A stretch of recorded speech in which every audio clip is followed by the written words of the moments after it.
Well,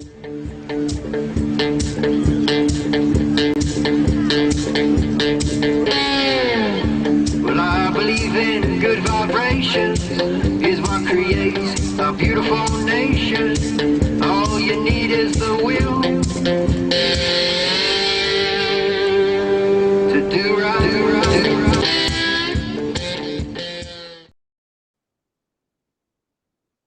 right. And we're live. Welcome to a brand new episode of Anecdotally-Evil is a real thing and being championed by shitty people. I'm your host, Jay Fry, and with me is Josh. How's it going, Josh? Going pretty swell. How about you, Mr. Fry? No, it's cool. We're live. Take your time. Answer at your own pace. Take a breath before you think of a response. You know, I'm good. I'm good. Feel free to take your time. I don't need to think about my answers, unlike you. Make sure that they sound Oh correct. shit! It's our first day of the dislike button having removed the number. What?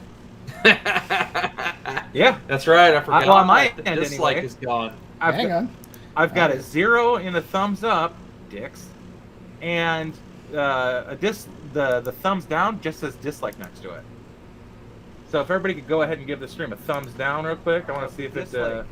You can stop now. Jesus Christ. I've still got a count. Well, of course, it's my channel. I'll have the count. Yeah. Oh, so you would know that. Okay, yeah. Let me check Neo's, since he's up anyway. Should Yeah, I just check like his real this? quick. I was going to do it myself, but you can do it. Let's see. So, Fry, are you saying I should just like this? No, I'm still seeing just seeing like- the count on Neo's as well. I just put a dislike and a thing popped up that said feedback was shared with the creator. Do it, Sean. Oh, do it, Josh. Yeah, well, I've got 3 You want me to now, do it? no I'll do ups. Yeah. Three downs, There. no ups. And only 3 Feedback people. shared with the creator. Did everybody get a feedback shared with the creator? I mean, respond in your own time. I know chat takes like 30 or 40 seconds. For a while. I was Says watching I've live got streams with 4 Neo, and he's like, concurrent viewers. Nia would read out like the incoming super chat, and then like 2 minutes later would pop up. I'm like, good lord, that's forever. I was gonna start calling him Crust again when I thought about the feedback. So other than that, how's it going, John? It's Monday. We're here, and God love Neo, but man, that guy can talk. I mean, he's only been doing it for 3 hours. Calm down. Well, yeah, and he's just come off the marathon, 9-hour stream days. Yeah, I mean, he wet the bed on the verdict week, but did a fucking yeoman's work. But those first 2 weeks, and then he did one where it was he did the full stream and then came back and did like 5 hours with V Radio. Yep, that was a good one actually. I haven't subscribed to V Radio. I probably should, but I kind of dig that guy. He's all right. Oh yeah, so I did, and I went back and I watched his Rittenhouse trial, which is way back at the beginning, and it's like version 3 is what he's got, and he's going to go back and do version 4, which is good because I was listening to it on the way home on Monday morning, and my headphones were in, and I usually only wear one, and I let the other one charge in its box, and but I'm driving, so I have them both in, and like he's like whispering in like sides of my head at different points, and like an hour, and he's like, "Hey, sorry about the audio this entire time," but I just realized my head jack wasn't completely plugged in, so if you're only getting me in one ear, it's like, oh. I thought you were doing some next level shit for a second there. But apparently he got a back injury and he was doing it like from a hospital bed. Yeah, apparently he broke his bed. He broke his cochlea. Cochlea? Yeah, the tailbone. He broke his tailbone somehow. Cochlea. Cochlea? Cochlea, something like that. You know what's really good for a sore back? What? Ben and Jerry's Rosenbaum Fruit Me Nigga ice cream. Yes. But I laughed so long at that, like unreasonably long. I laughed at that last night, and I don't even know why. At what? Oh, that's right. You're not. I've been laughing at that for a week, but we don't travel in the same circles anymore.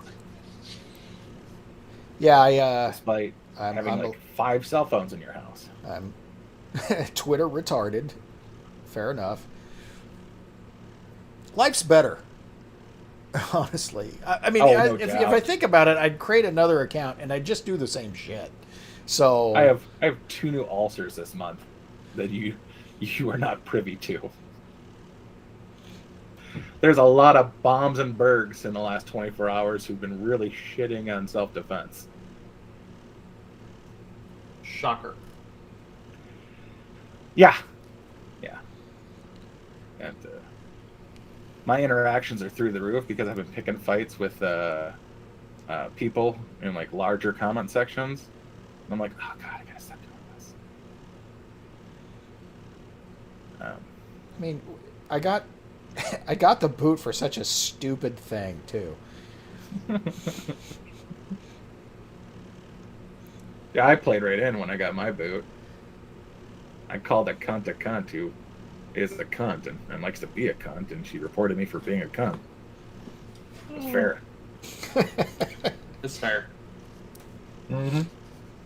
So I got booted for like a 3rd level subtweet saying "whore lives matter." I mean, come on. Well, it's okay. You're off the cesspool that was Twitter. I'm off of it, and I'm feeling much better. The other day, Karma RX posted a picture of a fat lip,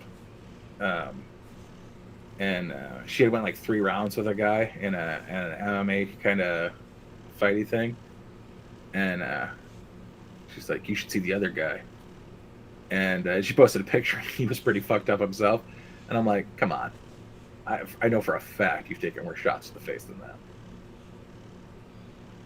In fact, I have video of it.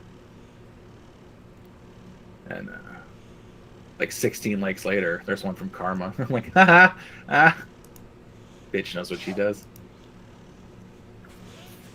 What do we have for quick stories before we get... How do you not fucking just pull into your driveway? What the fuck? Like, were you trying to be obvious about it? Yeah, I think he was. I'm not convinced that he wasn't paid to do it. This is America. Can you really pay somebody to go to prison forever? Yes. I don't know. You're assuming he's gonna not get off. He's totally... Dude, the CNN is not even giving any details about this guy. Oh, yeah. They're already protecting him because they like what he did. Yeah, and they're not going to be doing any more press conferences about it. This is the Las Vegas shooting all over again. Yeah, they wanted this to happen. But just like the beauty of the Rittenhouse trial and the election of Donald Trump, I'm hoping we don't let it go. You know, I will be personally harassing my friends who have friends that they will be harassing on my behalf that have large enough followings to actually make a difference. Oh, now I has a sad. Why do you have a sad? Hey, you I am got not a friend one of who's those. got friends. I am not one of those friends. My influence is weak. At some point, I'm going to text Blonde to check her frickin' messages because she hasn't responded to me about Amelia's age in like 3 weeks. Like, hey, look at your fucking messages. Like, I don't message you for a reason, bitch. But I also don't even know if she still has the same text message, if she has the same phone number, or if she changed her number. Not everybody is me and keeps the same number. If you want, I can send Blonde a email, or I can get Matt to get in touch with her. I could do that too. I just Okay. I guess what I'm going to have to do sent it on is Telegram. I'm going to have to get on Discord and start using Discord, apparently. Oh, God. Yeah, I'm not real thrilled about that. But, like, there doesn't seem to be any other viable means of communication. I mean, Telegram's more personal, but you could set up like a public Telegram for yourself. If anybody wants my public Telegram, go ahead and tell me, and I'll fucking make one. And then two of us can talk together. Yeah. I said something the other day about oh, they were late yesterday. So I was like, yeah, I was late because of an update, and my entire audience was pissed off, but I was able to placate both of them. Like, yeah, I thought I was talking shit, but I know what's up.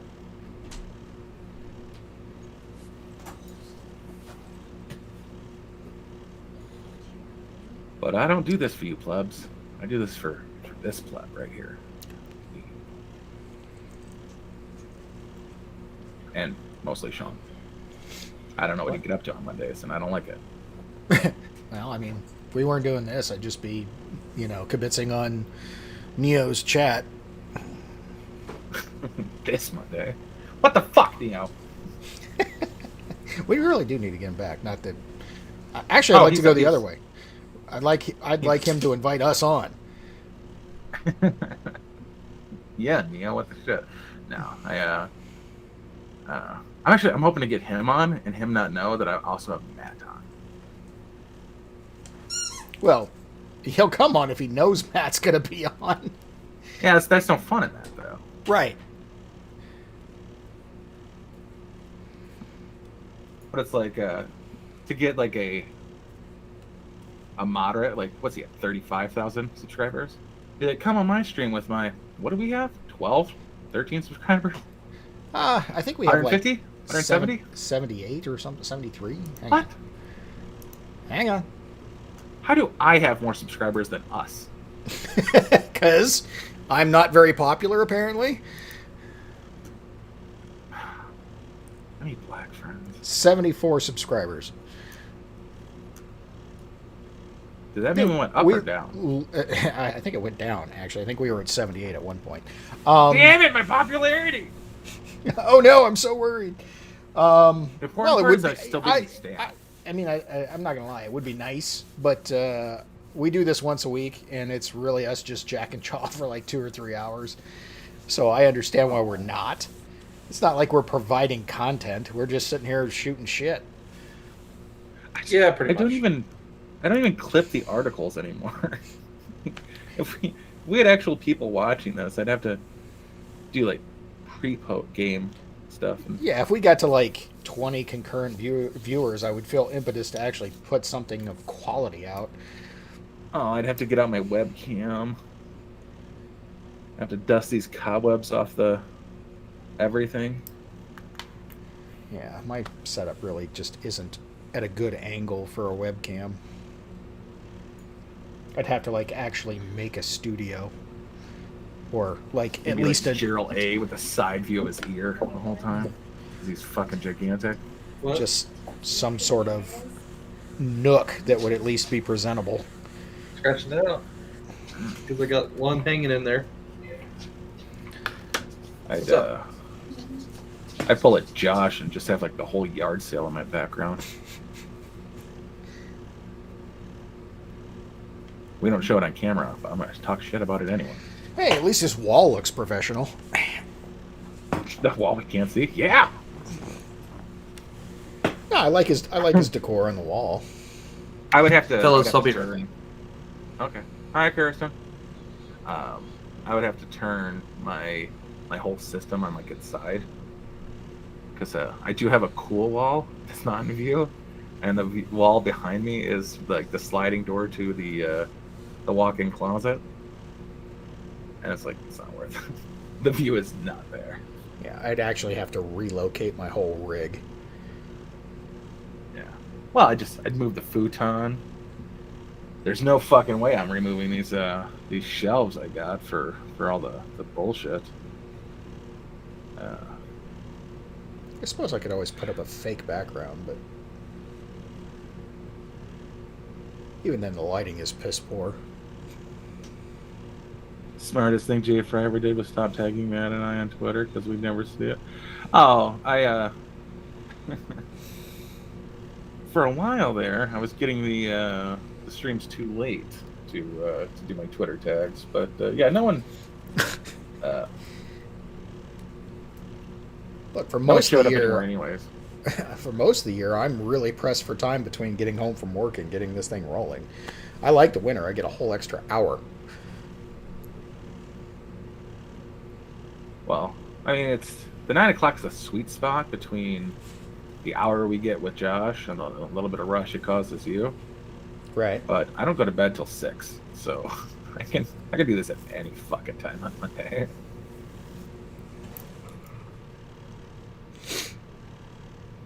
But morning, Steven.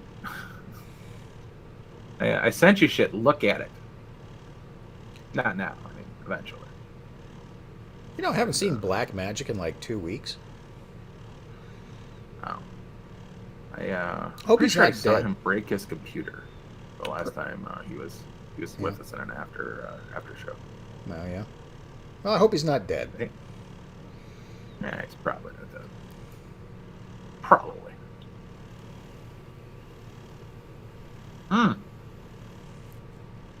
No, I think I saw him in a Crickler stream where I lost my wrench. Oh, did Adam do you dirty? Adam did me dirty.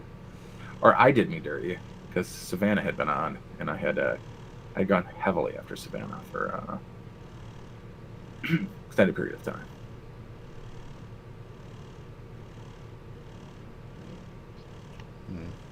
And I know that because I'm also blocked on her her Telegram. But she's little and slightly cute, and has the body of a 10-year-old boy. So I don't know what's that's a good thing or a bad thing.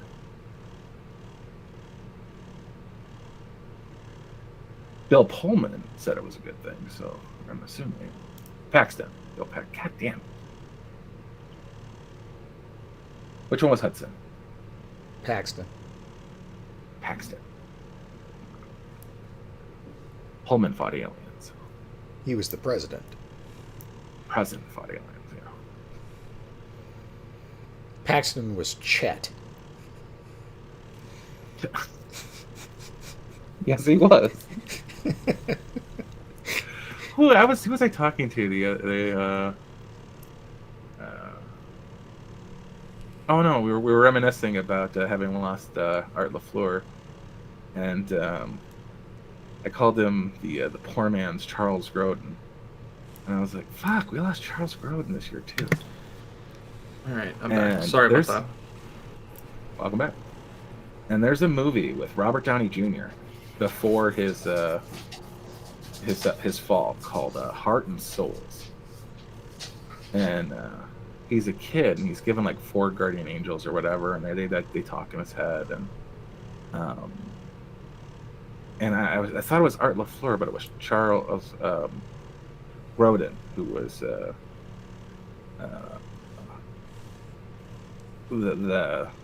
guy, and I was like, I fucking love that movie. But the fuck were we talking about? How did I get into Charles Grodin? Because what's his name died? LaFleur. Oh, yeah. That also had nothing to do with anything. Pretty much. But yeah, I just Oh no, Bill Paxton had a line in True Lies where he's talking about Jamie Lee Curtis to her husband, who he doesn't know is her husband, Arnold Schwarzenegger, and he says she has an ass like a 10-year-old boy, and I don't know what that means. I'm pretty sure I've brought that up before. I still don't know what that means. But to me, body of a 10-year-old boy is undeveloped, non-muscular, and scrawny, and that is. I just think it's one of those lines. He was playing a despicable character, and it's just supposed to make you hate him. It's fucking work. I don't know what that means. Like, do 10-year-old boys have significant fat asses, or because Jamie Lee always looked good. Yeah, has never had a boyish body in any way, shape, or form. What was that? Was it Trading Places? She had that aerobics. No, Trading Places, she was just topless, but the aerobics movie was like her own thing. It was her and John Travolta, and I can't ever remember the name of that movie. Staying Alive? No, it was after Staying Alive, because it was like right after Staying Alive and Urban Cowboy. It was like 81 that she did that movie, and it was So like... that's after Saturday Night Fever? Yes. Or... and it was like when John Travolta was at his peak, and Jamie Lee Curtis was just coming off of Halloween and wanted to do something more, more meaty, as it were, instead of just being a scream queen. So... Yeah, no. That's what it was. Perfect. Thank you, Lady Wheatfield. Perfect is the movie. And my God, that aerobic scene. My God. If you think about it, that's a hell of a start. I mean, Welcome Back, Kotter for Travolta, but Jamie Lee Curtis's start was... Well, she's also the daughter of Vivian Lee, so let's not... I mean, she had some help. Well, Janet. Or Janet Lee, or whatever. Yeah. I mean, or Tony, depending on which way you want to swing it. But that too. But yeah, I mean, she did, but still, the daughter of John Voight she started in Cyborg 2, which is arguably a better start than Halloween. A commercially successful Cyborg Jean-Claude Van Damme movie was Angelina Jolie's start. And it had Elijah Coates and Jack Palance. It's a decent cast. Donald Pleasance is all Halloween had. And John Travolta, what the hell did that cast have for Grease? Olivia Newton-John? She was a slightly successful Australian singer. Who looked like an angel. Oh, God, yes. But that really doesn't help. And by all means, Jamie Lee Curtis is an attractive woman. I am excluding her brain from it, but... I like her like Sean Astin. Again, I like them for the work that they do and the generally good people they are, despite their retarded politics. Lady Wheatfield says she had severe bulimia all through the filming. That is personal and not like part of her shtick in the movie. Like she was suffering like a body weight thing, like Predator. You guys know the Predator workout, right? No. Oh my God! But in between, like, oh yeah, cakes. wait a minute. Yeah, with all six of those beefcake dudes that are just out trying to work out each other. Well, it was a bit of trying to outwork, but they were also trying to stay buffed up for filming. Olivia Newton-John I was born in '80, so I don't have the '70s references that some of you people do. I barely qualified for Gen X, but I fucking qualified. That's all that counts. But they ran, they pumped iron, and did all sorts of macho shit, including spitballed the best action movie of the mid 1980s, Action Jackson, which everybody but Arnie showed up for in some capacity or another. God, I love that movie, and it's a Detroit movie too, so that was the best part of everything about it. It's like hometown boy done good. Except none of you are from freaking Detroit, are you? Oh, Billy was. But I loved Action Jackson. God, it's such a terrible 80s movie with Craig T. Nelson as a bad guy. That was a terrible casting. Yeah, let's just have some regular ass white guy fight Carl Weathers. He has no history of being a badass in a boxing ring in cinematic history or anything like that. It would have been cool if they got Arnie to play the bad guy. Didn't he recently? I don't think Arnie has ever played a bad guy. The closest thing to a bad guy he plays is the Terminator. Oh no, let's see if that's true. We got, I don't know. Arnie played. Granted, it was kind of adorable, but in Red Heat, he was kind of a bad guy. He was a Russian. But he was a good guy, Russian. Yeah. But really, he was a bad guy, Russian, because he was like Polizia. But I think so is Dolph too. Which one of them worked with John Belushi? That was Schwarzenegger. Yeah. That was Red Heat.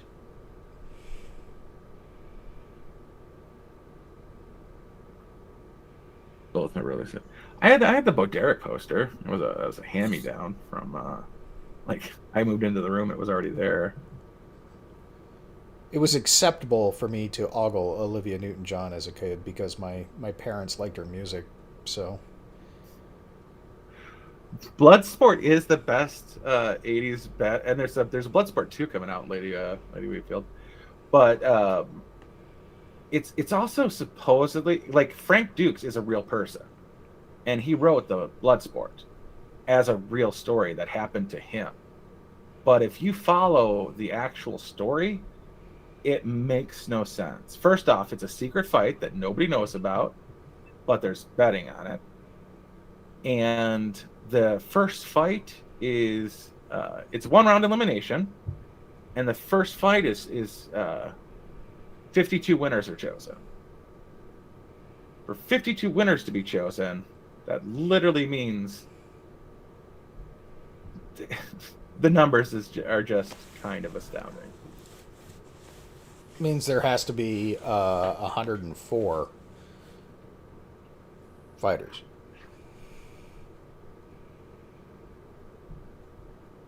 No. It'd be 52, 26, then there would be 13, which makes no sense.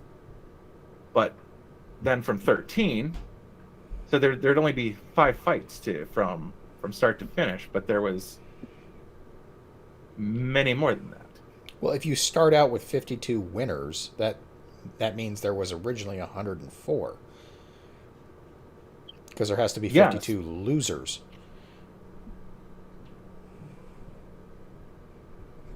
Just read the articles on it.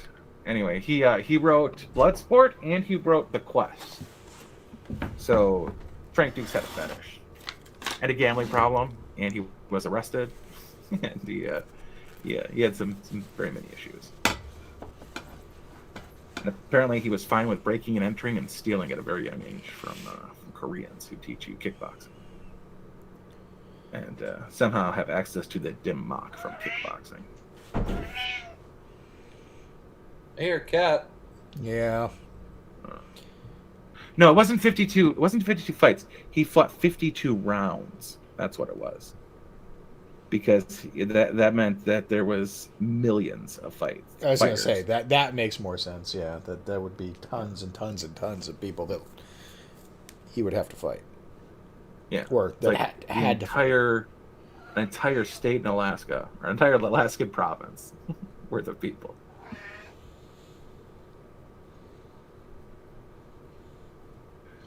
But that's we're really off any sort of remote. Yeah, we're not topic talking about the of news. day. So, do you want to talk about the bombs and the Bergs? Shitting on the self-defense of Kyle Rittenhouse, the Carrie or Crystal Kaiser commotion prosecution, the notch truck of Christmas peace. Well, that's going to be the biggest topic. So let's start with the other two. Well, anybody who's been paying attention this week, so us and not Josh, would know that Kyle Rittenhouse was found not guilty of all criminal charges after having lost. I love the many people says I still love that movie. I like the guy who played like the comic relief and was Ogre in that one movie where that nerd raped the cheerleader. Revenge of the Nerds. What's that called again? Revenge of the Nerds. Revenge of the Nerds, because he raped her through omission. But anyway,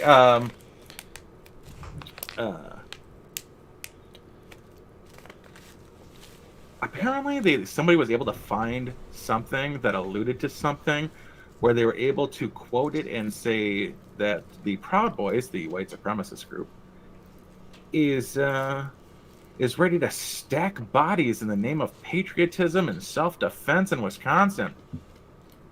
Sure they did. Yeah. Yep. They're ready. Just cork those brothers up like cordwood. Just stack those bodies. Like toe to head those Negroes in a pile of kindling type stacking of the blacks for. Like, do you guys even know what the freaking Proud Boys do? They're Western chauvinists.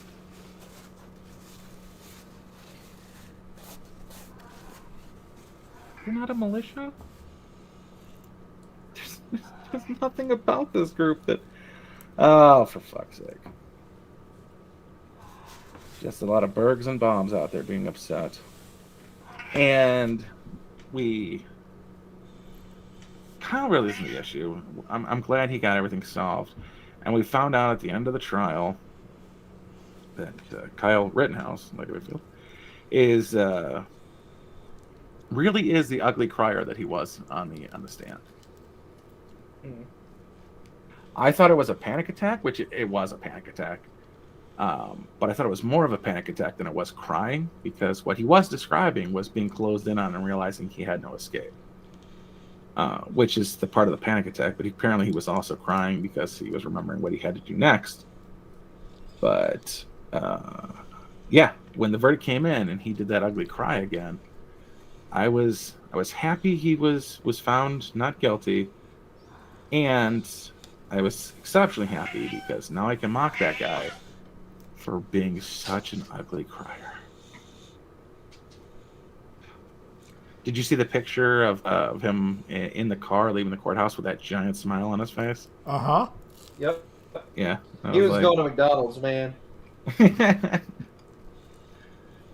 He should have gone to Burger King. That's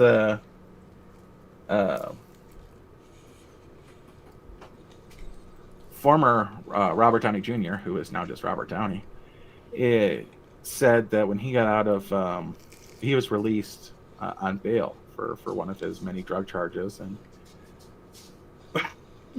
general fuckery, that he was hungry and he stopped and he got a burger from Burger King, and he took the first bite and was so disgusted with it and then sequentially himself from having taken that bite, and it changed his life.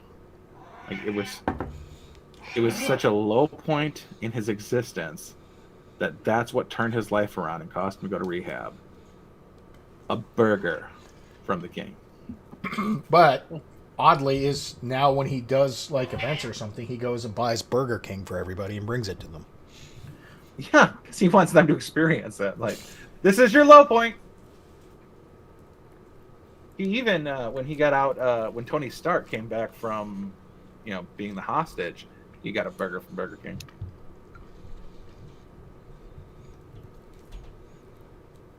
And I'm like, your motivations might be slightly askew. This wasn't a good thing. But, whatever.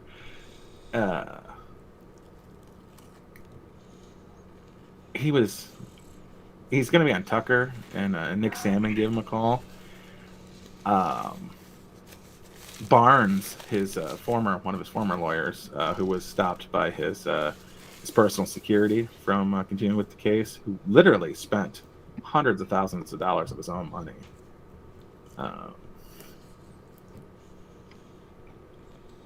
It's now kind of like poo-pooing on the people, and so is Mark Richards. Mark Richards is being a dick about it, though, and I'm like, listen, you barely saved this kid. The only reason Kyle got off is everything was videotaped. Yeah. And the prosecution was the only thing worse than you guys were. He gave a decent defense, and he even had some good tactics involved. But the prosecution was lying and evil.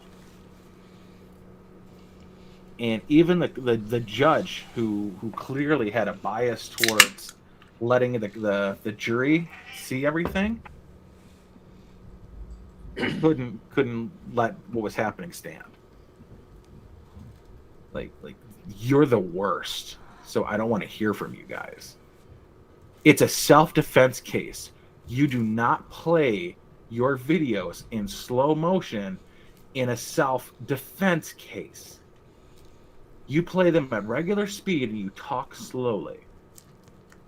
And you play it again while talking slowly and showing that what was happening happened. He fired shots so fast, I can't pull them off in timed runs. 0.22 seconds between shots is amazingly fast. Dozier drills is where you have your gun pointed in a slightly down way, and then you bring up and you shoot 6 targets. This is with a shotgun, not a rifle, but a pump shotgun. And 2 seconds on 6 targets is pretty good, and there's a pump in between. Kyle fired 4 shots in 0.7 of a second. And before that, had fired about 100 rounds. This kid did flawless work. And had no experience doing any of it. Can't tell if the cat's angry or... Shut It's up! a cat. Just assume it's angry. If not you, the rest of the world. Yeah. Shut up! My God. But kid did an amazing job, and Mike Lindell donated $50,000 to the bail, with the assumption, that he would get it back when the trial was over, and other people.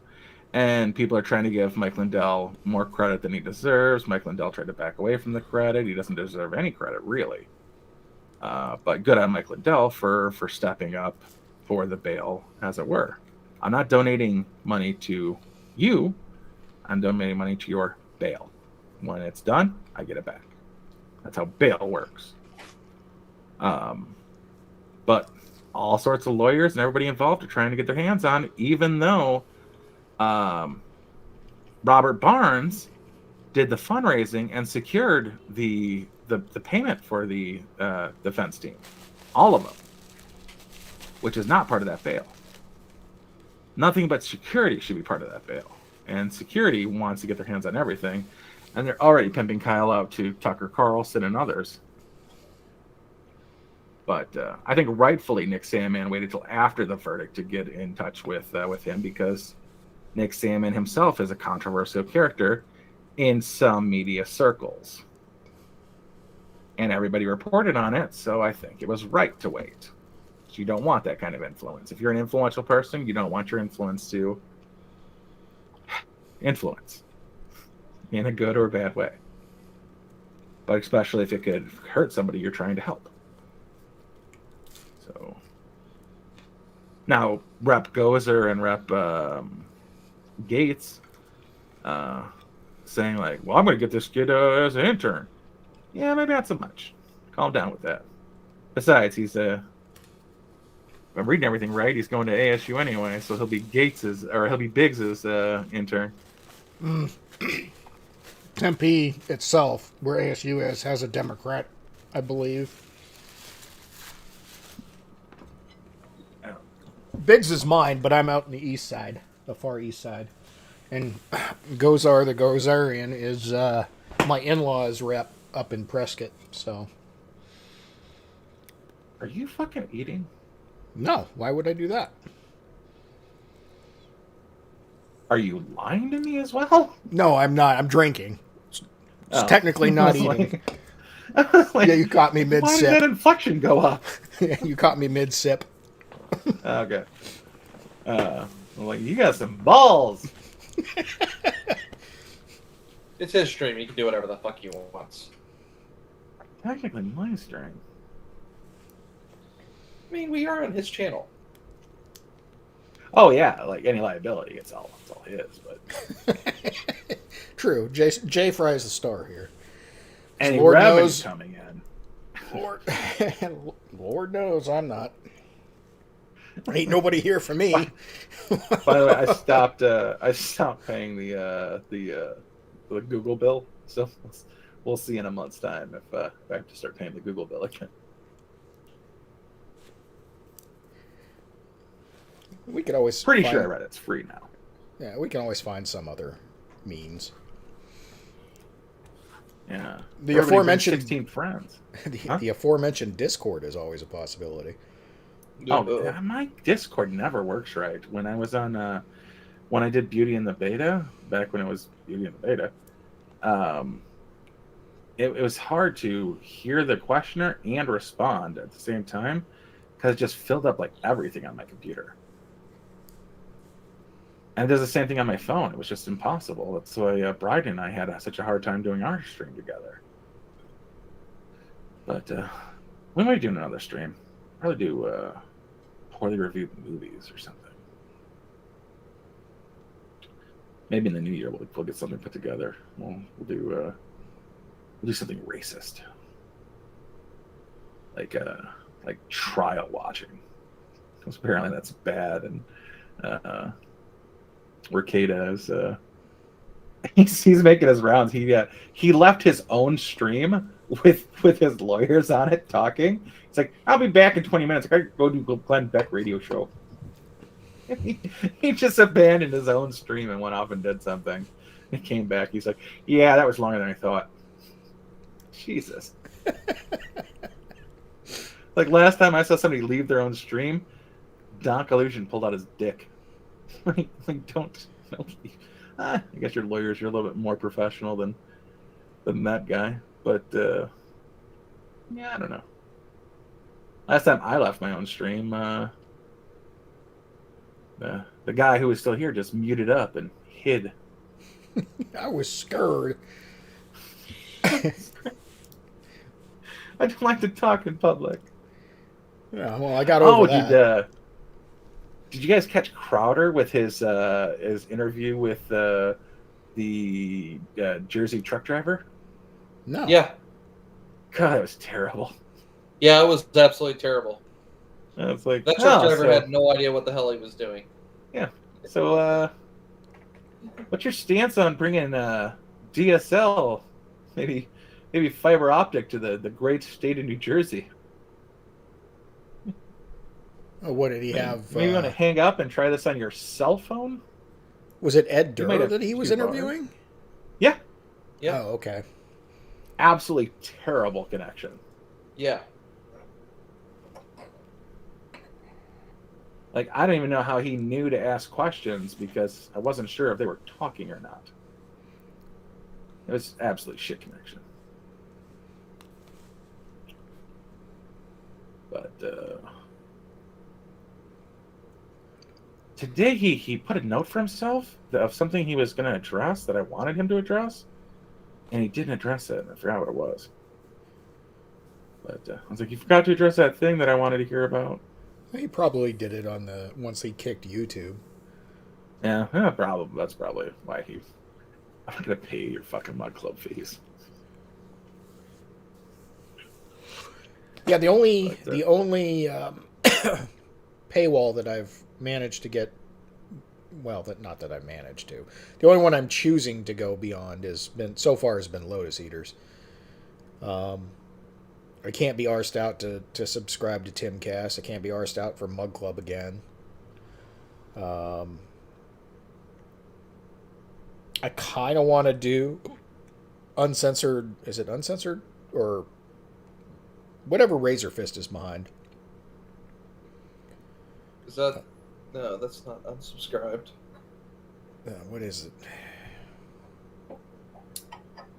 And I tried, when I signed up for Lotus, I tried to do both of them at the same time. I tried to sign up for uncensored.tv or whatever. No, because that's Alex Jones' thing, isn't it? Yeah, I think so. Unbanned. Yeah, whatever. Unbanned.tv. Yeah, whatever service that Razer uses. I tried to do that one, but it was like convoluted and didn't really work. And I just said, fuck it. If it's not simple, I don't need it. But now I kind of want it. Mm-hmm. But I've been satisfied with Lotus Eaters.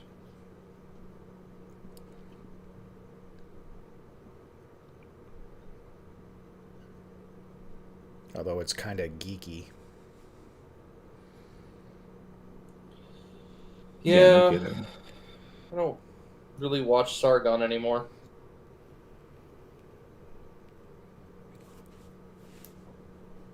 Well, and it's a lot of stuff by his other staff,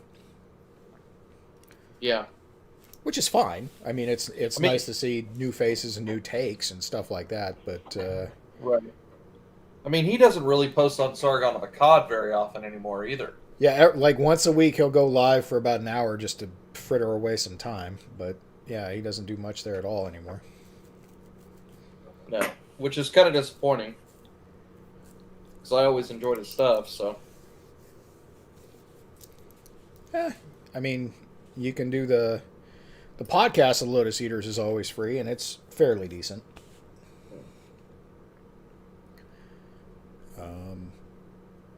But yeah, he hasn't been doing those mega produced videos that he used to do. And I can't say I blame him. I mean, now he's just running the business. He's big time now. He is big time now. Although he did pop on a Neo's stream randomly last week. Mm-hmm. Oh, yeah. Excuse me.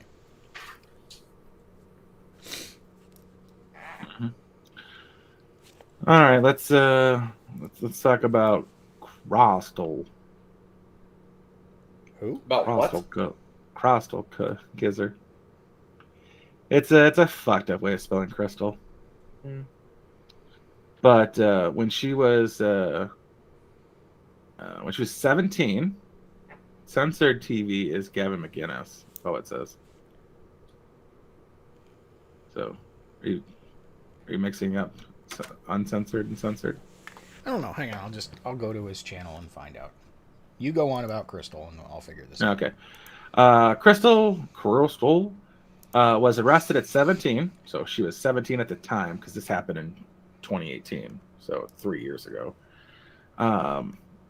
She was arrested for alleged murder and claimed that she was sex trafficked and abused, and that the guy she had murdered and stolen his car was her pimp, and she also set his house on fire.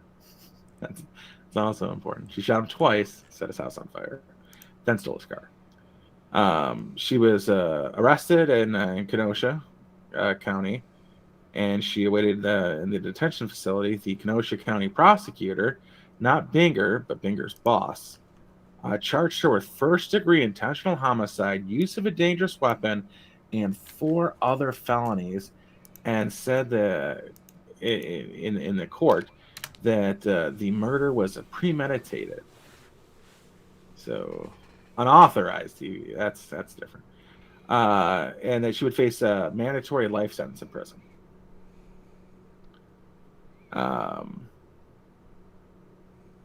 That was 2018. So I gotta know, like this guy who just did the truck of peace attack in Wawashka or wherever it was in Wisconsin. Waukesha, Jacob Blake, Joseph Rosenbaum, this trafficker. What is with sex crimes in the state of Wisconsin? I do not know. Like this guy was the guy from the who just did this parade drive by or drive through, whatever you want to call it. Was in Nevada, where he pimped out a 16-year-old girl who was from California that he like met through the internet and picked her up. Huh? May I say something? Go ahead. Didn't Rosenbaum get his charges in Nevada? No, Arizona. Pima County, Arizona. Yeah, it was Pima County, Arizona. Yeah. Okay. Because I think this guy, wasn't he from Nevada? Yes, that's where it happened. Is it really that shocking, though, about the whole possible sex crimes and stuff? Well, what is it about Wisconsin? These people are learning in prison that when they get out, they move there. Yeah. Yeah, because if you think about it, they get in trouble elsewhere and then they end up in Wisconsin. Yeah. Do they have sex crimes laws? Like, if you move to Wisconsin, do you not have to declare yourself with a sex crime registry, or?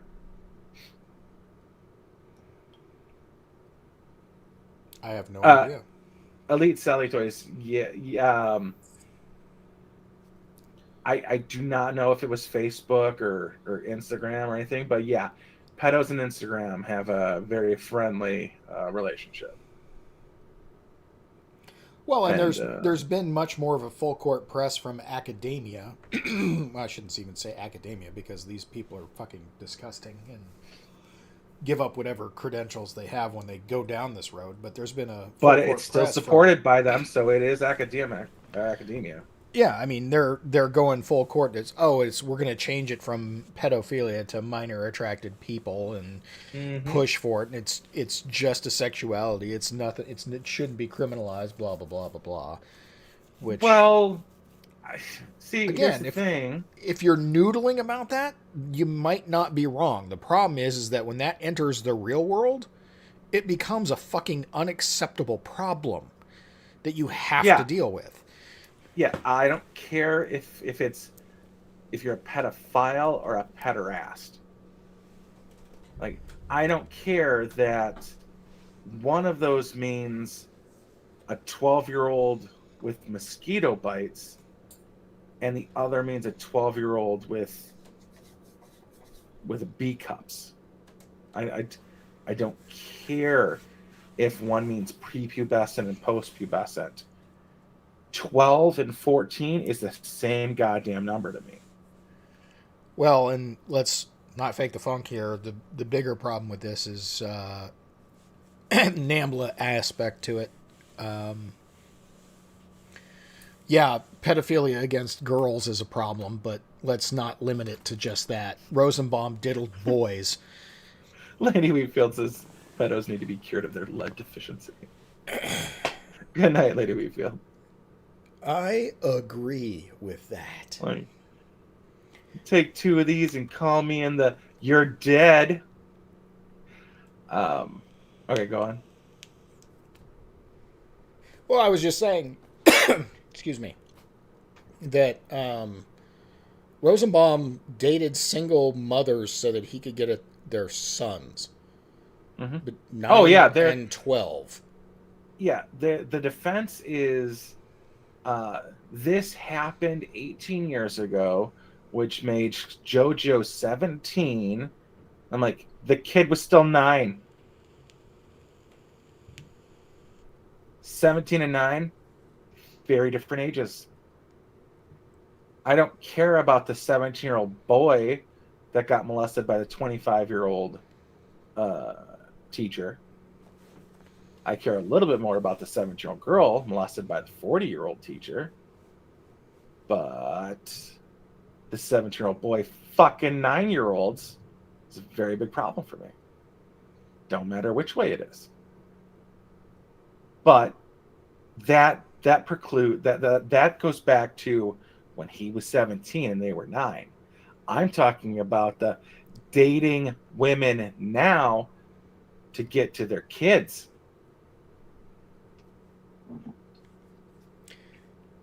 That's what I was listening with to shifting goalposts. Right. I was listening to somebody this morning, and I don't remember who it was. Could have been Crowder. Could have been Tim. Could have been. I think it was Tim, actually. Do you think people like Mark Ruffalo are defending Rosenbaum because they don't know that Rosenbaum is a horrible fucking human being? I think they do know that he's a horrible being. It just they don't care because it's pushing a narrative. Mark Ruffalo gets the slightest bit of a pass here. Why? Because he's from Kenosha? Because he's from Kenosha. He could have no idea what's going on, ask the comment, and because he's fucking Mark Ruffalo, instead of saying, I don't know what's happening in Kenosha, does a 2-minute Google on a Black Lives Matter site and gets his information. Yeah, but I mean, by the end of the trial, which is when he put up that post, he did it post-verdict, putting up that nonsense defending Rosenbaum. Where did he get his information from? Well, again, if it wasn't from the fucking trial, it doesn't matter where he got his information. Is just wrong, and he has responsibility as somebody who has a high public profile to get his shit right. Yeah. If he was asked about it, and fucking stop asking celebrity or stars, and they asked some freaking Canadian basketball player. And I'm like, Van Fleet, isn't he the guy that happened to be in the passenger seat of his $200,000 car, but has a head wound on the driver's side of his head? What? Yeah, that's pretty fucked up. What are you talking about? A Toronto Raptor, Veet Van Fleet or whatever his name is, got into a car accident like 2019.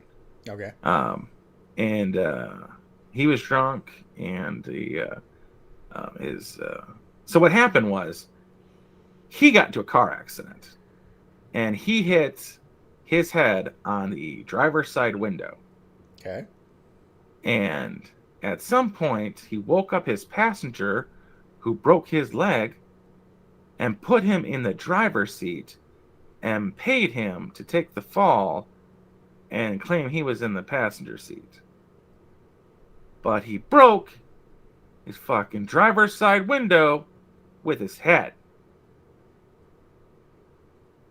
And no one said anything about it. And that's something cops look for. I know this because my brother did the same thing. My brother still doesn't have a license. He's 44. Because keeps getting caught doing stupid things with cars. But he's a piece of shit. Also, this guy's a piece of shit. But why ask him about it? I don't care. I don't care what Bubba Wallace thinks about a Wisconsin trial. I don't care what anybody thinks about a Wisconsin trial but me. Unless you have an opposing view, and then I don't care anyway. Because you're stupid.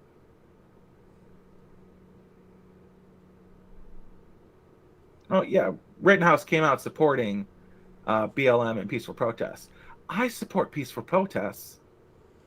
I don't particularly have an issue with BLM having a peaceful protest.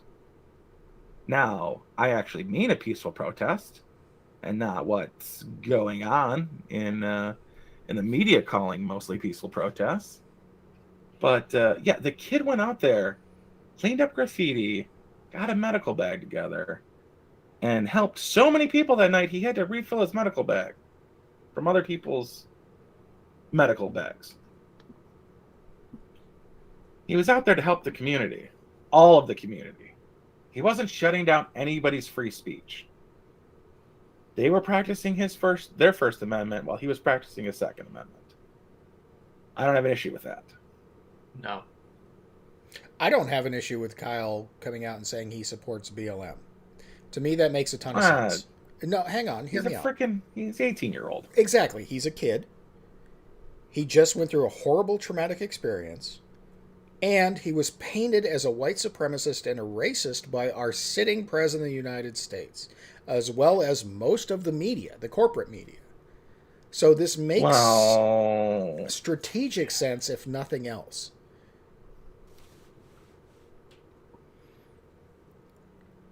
Yeah, but I don't think he was... I mean, I don't think he was against BLM. The only thing he was against that night was fire. Pretty much. Yeah, he was against the rioting, which any rational citizen of this country should be against the fucking rioting. If you support rioting in any way, shape, or form, you're the fucking problem. Yeah. Two people. I heard Gage bitched all the way to the hospital 3 times. Or 3 different hospitals.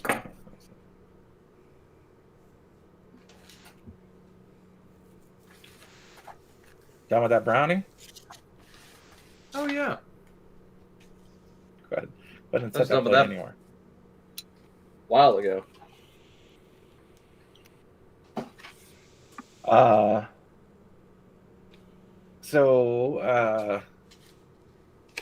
want to know. I'm gonna have to actually. I'm gonna look this up. I'm gonna text myself what the fuck I'm doing. Okay. To look up Wisconsin's sex offender registry laws, because there is something happening that is causing these people from out of state to move to Wisconsin. And there's something about Kenosha, because the Kenosha DA is protecting these people. 36 hours of Rosenbaum's death, he had charged Kyle. Like, they arrest this girl, Crystal, for car theft. Like, the house was still burning. So what are they protecting these pedos for? Well, and let's look at this. What is this schmuck's name from last night? Oh, Daryl. Yeah, if you look at what they did with him, they gave him $1,000 bail for bail jumping, and he posted that bail the day of the Rittenhouse verdict.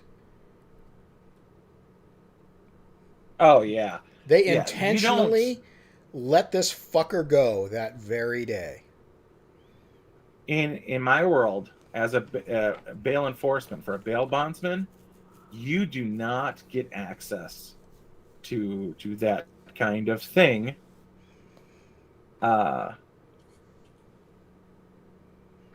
if you have those, you get one shot at the apple. If you fail to make an appearance or make a properly timed call-ins, you forfeit your right to bail in the future. Yeah, well, they gave him bail This dude was, again, yeah, and he got out for the low cost of one Benjamin. no, he probably had to bail out at a full 1,000. Either way, that's Because not you that much. bond out. You bond out at 100 for $1,000 bail. Okay, so he had to pay. He had to come up with a full 1K. Well, someone did. He's not. He was in jail for a couple of weeks. I think he got arrested on like the 3rd or the 5th. I think it was the 5th. Yeah. So, that you're not making money while sitting there in jail, but yeah, you don't bond out bail jumpers.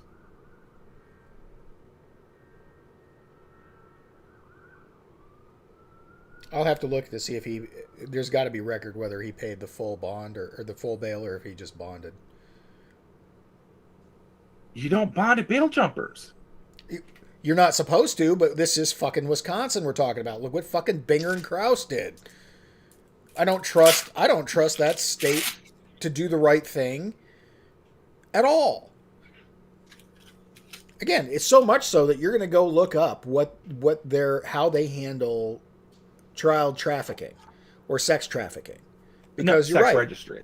Either way, Rosenbaum ended up there. This fucker ended up there. They went easy on Blake. Poet says off topic, which technically it's not really off topic. I mean, we're still talking about Waukesha. Is the same place that Slenderman stabbing took place a few years ago, where those that's the 2 girls who murdered the 3rd girl and claimed it was Slenderman made them do it? Yeah, that's where that took place. So apparently just fuck Wisconsin. Like, Yeah, how did Ferris Wisconsin... Bueller had his day, but I'm fucking done with you cheeseheads. How did Wisconsin become the most dangerous state in the union, of all places? Mm-hmm. I mean, really? It's all the cheese. Everybody's grumpy because they're constipated. Yeah. Oh, cool. That or all the cholesterol shorting out blood flow to the brain. Yeah.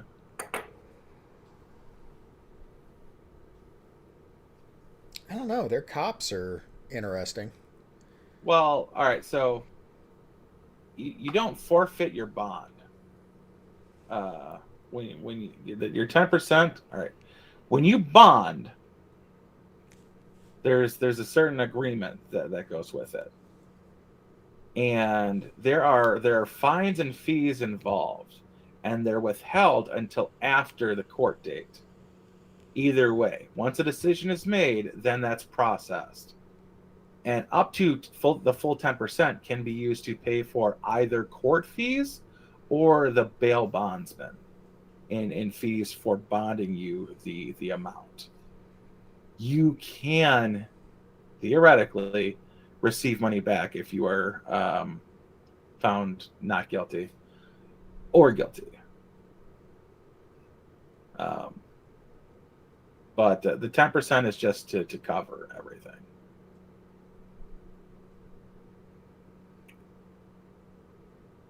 Steven took a lot into my book. He says Wisconsin legal folks got their minds so open their brains will fall out. I've been saying that for months now about Ian. Like I only watch Timcast for the day Ian is so open-minded about a topic his brain falls out. So for the graphene? No, he seems pretty legit on the graphene issue. He's gonna save the world in graphene in like 16 months. Ian is one of those guys who is undoubtedly wicked smart, but only wicked smart, but only on a very few select things. He does not understand. So he's autistic. Yes, basically. Basically, he's darn close. He's high functioning, but he is really smart about a couple of things. Like, he helped create mines. He's really good with computers and coding and setting up technical stuff. He's got a point with the graphene. He's a little overzealous about it, but he's not wrong. Yeah. But when it comes to like just normal human interactions and the arguments that he and Tim get over about simple fucking semantics, yeah, he's a brilliant idiot. Mm-hmm. Yeah. Hey, Fraggle. How's married life?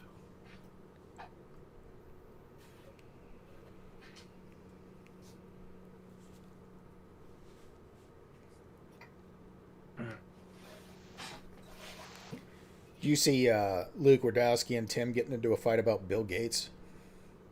I got into a fight with Luke the other day, and he didn't respond. So I basically just jumped him.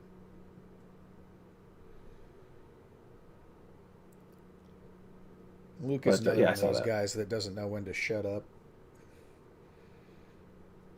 You in Hawaii yet, or you should try the spambled eggs. Time's it in Hawaii? What are they? 4 hours behind? Was it No, 4 in the afternoon? Six. Yeah, it's like 4.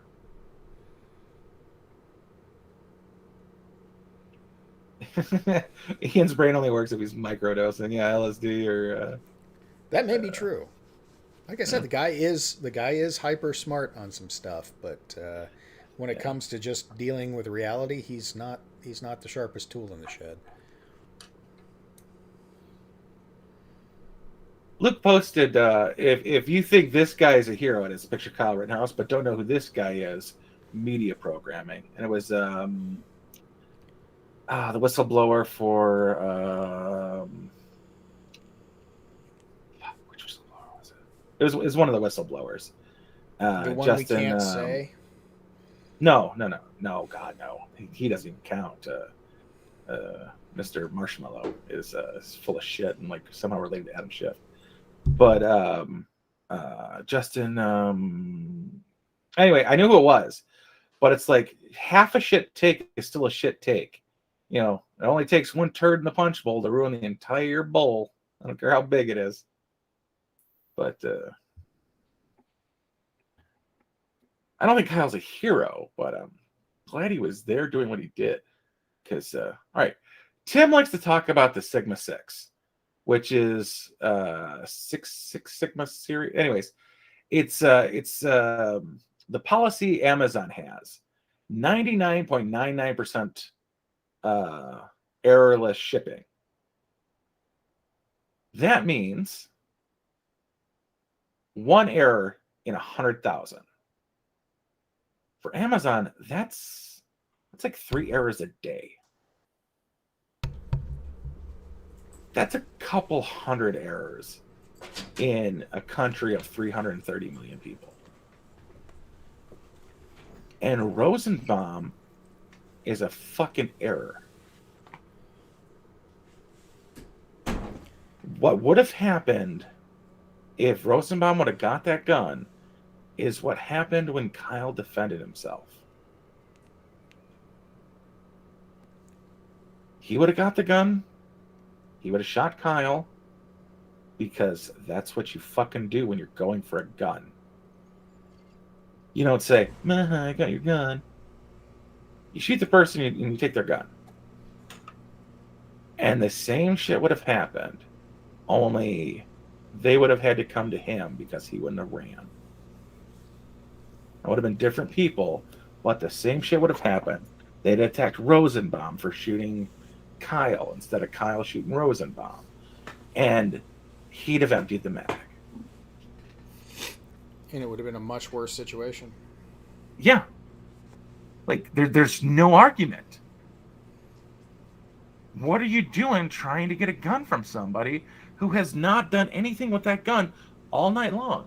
What if that makes Grosskreutz an actual hero? That would have. Because Gage would have been the one with the gun on the scene that would have had to put down Rosenbaum. But also, Rosenbaum would have been standing still, so Gage wouldn't have had to get nearly as close to him. He could have posted up behind a car, an engine block, and shot him in his bald little head. Or Zeminski would have. That might have been Zeminski's plan the whole time. Because that gun went missing. It might have not been a registered weapon.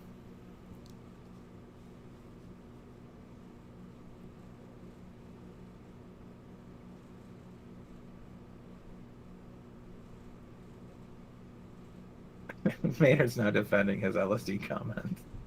LSD actually does make people with certain mental conditions more normal. As a previous user, I can concur.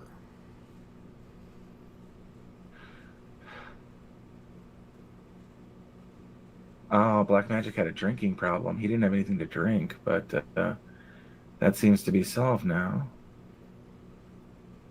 Black Magic, we were testing, Jay was saying that the... Wait, how many dislikes are there, Black Magic? It's he can still see him, apparently. YouTube. Yeah, he might be on the old YouTube. One of those is me.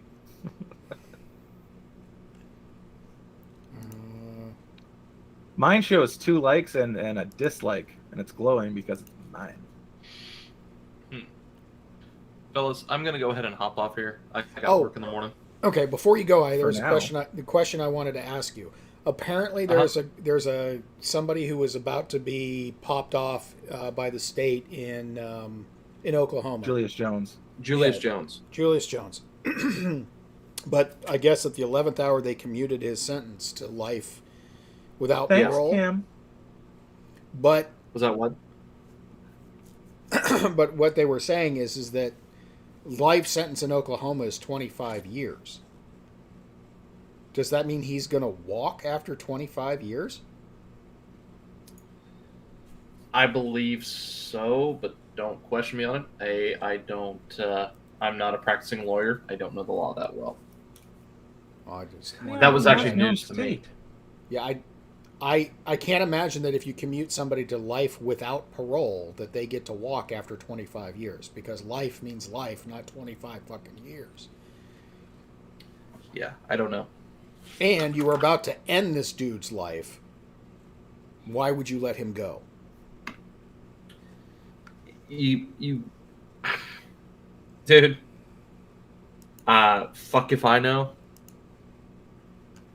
From what I've seen, as far as what I've read on the case, the guy should have been put to pasture. So, not my call. I can't believe Stitt caved like he did. But he was getting pressure from a lot of places. He was getting pressure from the parole board, from what I heard. And on top of that, you've got a fucking B-list celebrity, A-list celebrity, if you want to call her that, putting pressure on him as well, with a lot of people behind him. You mean the whore that got famous for fucking Ray J? That one? Yeah, that one. Okay. Don't give her somehow she's a celebrity. Just call him Brandy's little brother. I honestly don't know. There's a lot of shit that doesn't make sense that goes on. Yeah, just... You know, he didn't back down on vaccine shit. He didn't back down on mask shit. He never instituted a mandate or anything along those lines. But yet this, he kowtowed to. I don't know why. I mean, I kind of see Tim's argument against capital punishment, but there are people that I can justifiably say need to be ejected from the gene pool when there is no doubt about guilt. And well, so I don't know. I just don't think it would be right for him to be able to walk free ever. No, I don't think it's right either. I mean, my biggest thing is, I think in society, I mean, you see this in nature too, when there is something of a sick animal or animal that just does not fit in the pack. It is ostracized and killed. Very rarely does it like go out on its own. So, but I digress. But sometimes there are animals that need to be put down, like Old Yeller. So, don't want to do it, but it needs to be done. So. Oh, it was Johnny Hurley. And on that note, All right, sir. I bid thee good night. And to you. He was a civilian responder to a cop ambush, and he was mistaken for an active shooter, and he one shot and killed him.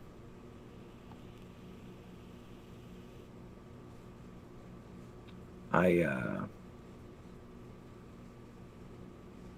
don't disagree with Luke, but I don't agree with Luke either. On which? Johnny Hurley. He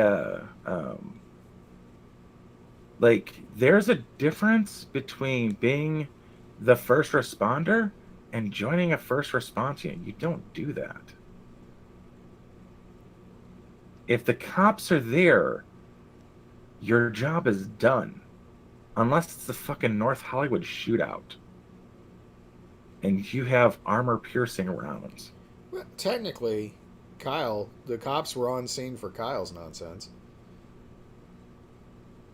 And they did nothing. Yeah, but if the cops show up to do something, like hunt down an active shooter, you don't pull your gun. Jaeger, for as much dickishness as he has, which, by the way, is a lot, one of the first things you do is you take your gun, you extend it in front of you, and you drop that bitch. Like he's like, all right, aim for center mass, and 2 shots, stop, drop your gun. Do not move 1 inch from your position, drop your gun. And then you drop your gun. And I drop my gun because it's a $500 Glock. That's not a $2,000 Safe Queen. And he's like, why didn't you drop your gun? Like, because it's $2,000 Safe Queen. Like, I'll drop that bitch from higher. It's a Glock. It's got a safety for dropping it. It's an intentional thing. Yeah, I'm not dropping my SIGs. I will put them down, but I am not dropping them. Well, they will drop you if you don't drop your SIGs. That's the intention of it. Like, when a cop tells you to drop your gun, you drop your fucking gun.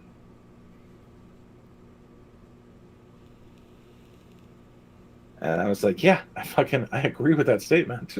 Like, I'm not going to get shot over a scratch that I end up putting on my own gun anyway from drawing and holstering it repeatedly throughout a dry fire session. It just adds characteristic. Maynard says when a dog bites a kid, you put it down. Same goes for humans grabbing kids. Agreed. Unfortunately, too many people defending it. And I think it's about time we started supporting the LGB Alliance.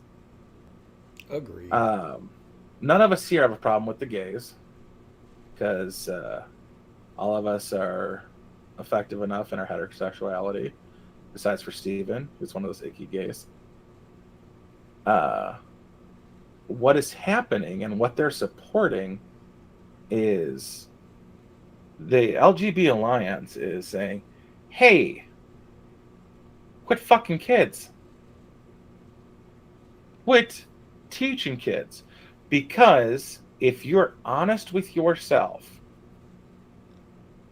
every gay person and lesbian in this country, if they're an honest person who's not motivated by their fucking pants, would not want their kid to be attracted to the same sex.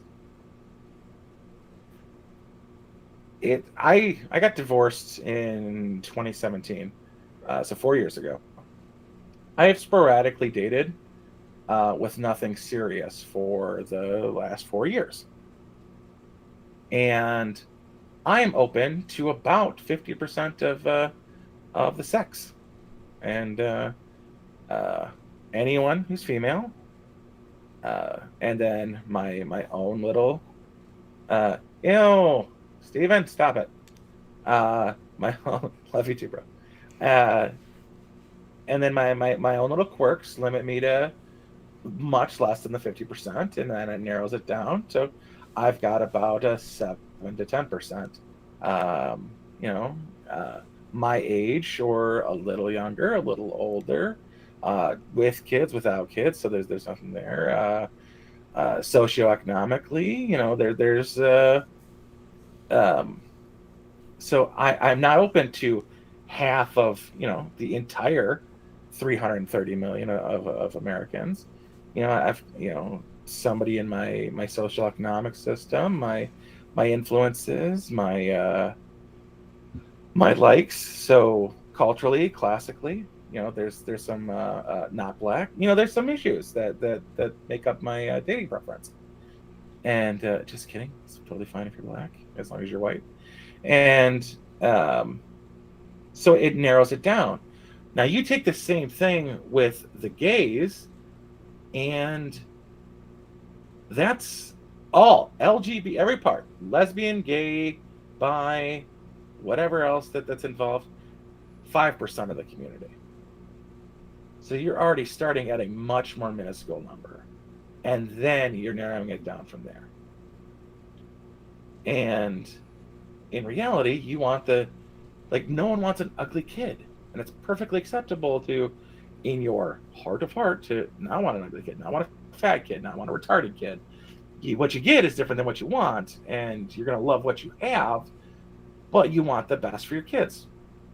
Correct or not correct? You should want the best for your kids. I'm sure there's plenty out there that don't, and that's a fucking problem. Oh, absolutely, yeah. Yeah, you should want the best for your kids. Yeah. And that means the most opportunities possible. And what the LGBT Alliance, not the LGBTQ barbecue, but the LGB Alliance is saying the trans community is disrupting the lesbians and the gays. You could be just a gay, but because you like painting your nails, and which would make you more of a twink, they're having you remove your fucking penis and dig a vagina. So not only just the LGBs, but hardcore feminists too. Yeah, TERFs. Yeah, TERFs. What's wrong with that? I mean, okay, number one, this bugs the shit out of me, and because it made the news, I don't know, the last couple of days. Apparently, J.K. Rowling was disinvited from a reunion for the cast and crew of the Harry Potter movies. Really? Yes. Because of her turfitude, as it were, her anti-trans stance. I don't even know that she's anti-trans. She's just vocal about women are women. Adult human female sort of thing. But it is so crazy that they disinvited her to the reunion of her very own creation.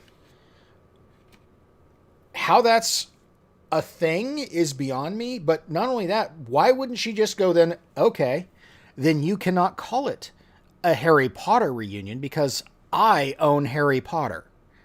I created Harry Potter. You may not use the name anymore. Mm-hmm. You're 30, Daniel. Stop calling yourself Harry.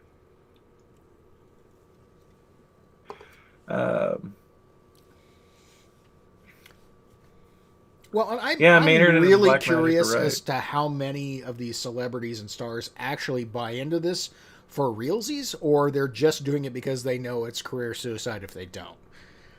For realsies? Really? Did you see Black Magic put samesies and you went with for realsies? Maybe that's why I saw it, because I saw it out of the corner of my eye. Damn you, Black Magic! For realsies. Like if they really no, really's not strong enough. I need a better word. For realsies. Fair enough, but I'm the eloquent one.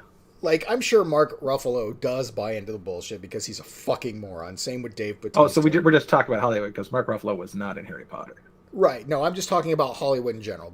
How many of these people actually believe and champion this shit because they believe it in their core versus those who are doing it knowing that it's career suicide if they don't. See, I would there was think... only one in Harry Potter. He's dead. Yeah, the gal who played Hermione. What's her name? Emma Watson. Emma Watson.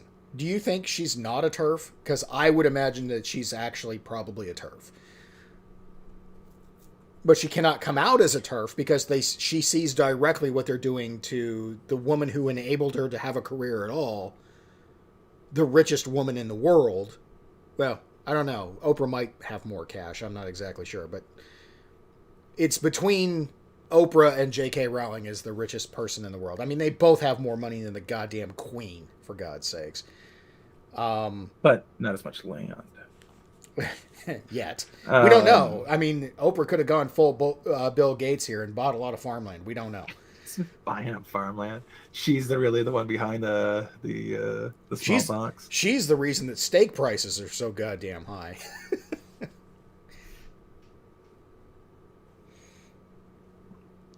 Remember her beef with with the beef lobby? From back, I don't know, was that the 90s when she had a beef with the beef lobby? Where's the beef? Yeah, I don't think so. And this isn't Mean Girls, where the entire cast is gay. By the way, Steven, did you know that the entire cast of Mean Girls has come out as gay? Every male in that movie, homo.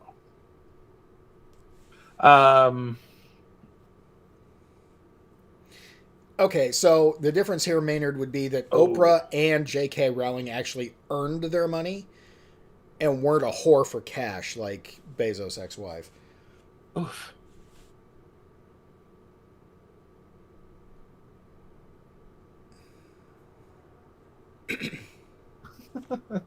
All right, Steven's proving his gayness by gaying up the chat. Yeah. Dropping the Ruffalos at Fugly. I never understood his choice for being made the Hulk. It didn't make any goddamn sense to me at all. Especially when it's supposed to be Edward Norton. Like Norton and Ruffalo are not the same. It was like if it was Banner, but it doesn't stem from Banner. That's the Incredible Hulk. There's a fucking difference.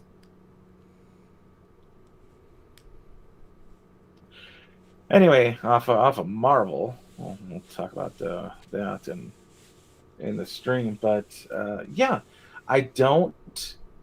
I think if we're gonna do that, we're gonna be the group that supports LGB Alliance. Because they want they literally are like, let the children be. Like, there's going to be a certain amount that are going to be gay. Let them be gay. Let them find out on their own. They're not teaching anything we want in schools anyway. So abstinence, be gay, turn 18, and we can fuck you. And I'm like, okay. Definitely not a fan of this. Oh, well, we don't have a gay program, so just go peruse the internet with the safety search off and find out how butt fucking works.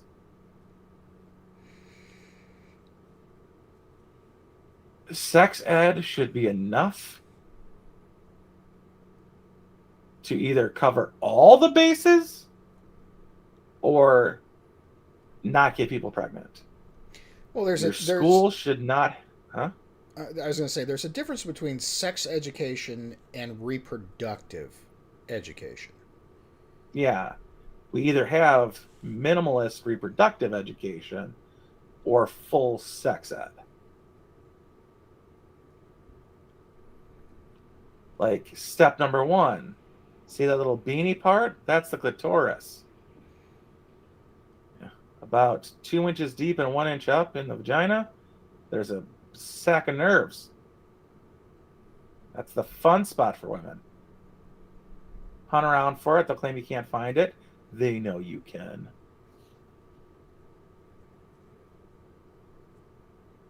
Like I got a very minimalist. We did boys in 5th grade.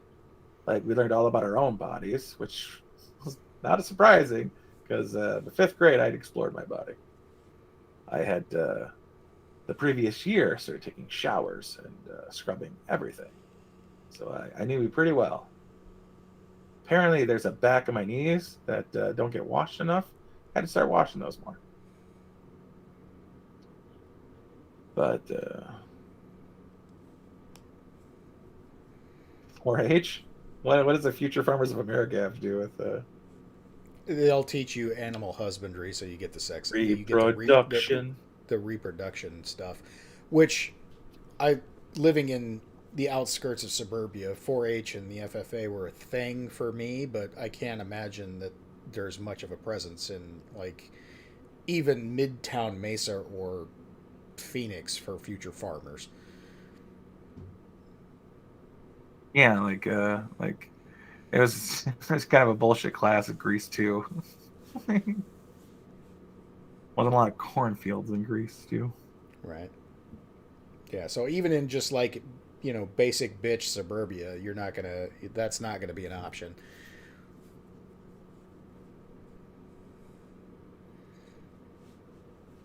Yeah.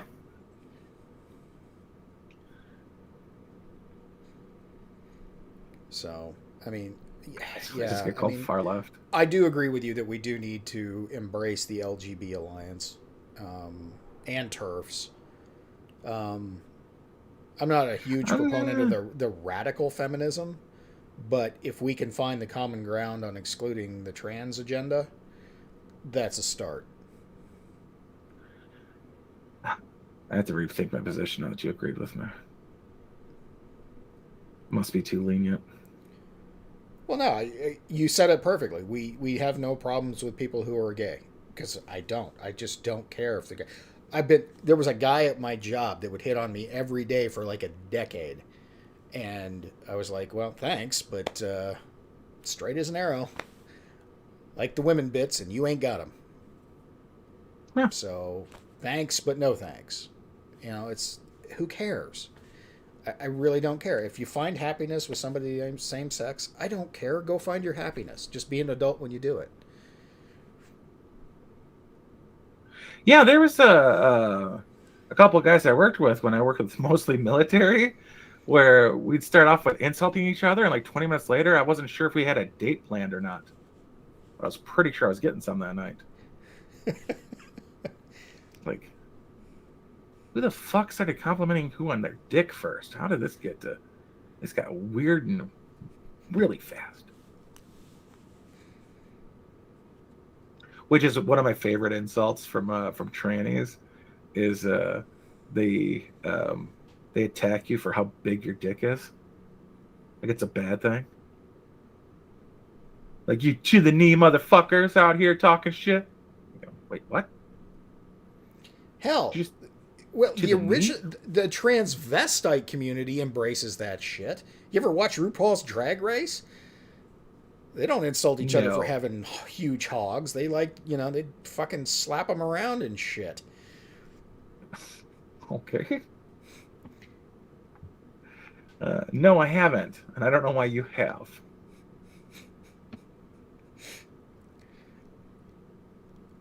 Because before wokeness took over, I don't know, before it took over hardcore, RuPaul Drag Race was on Bravo or whatever the fuck it was. It was part of the cable package. And I liked him because he was irreverent.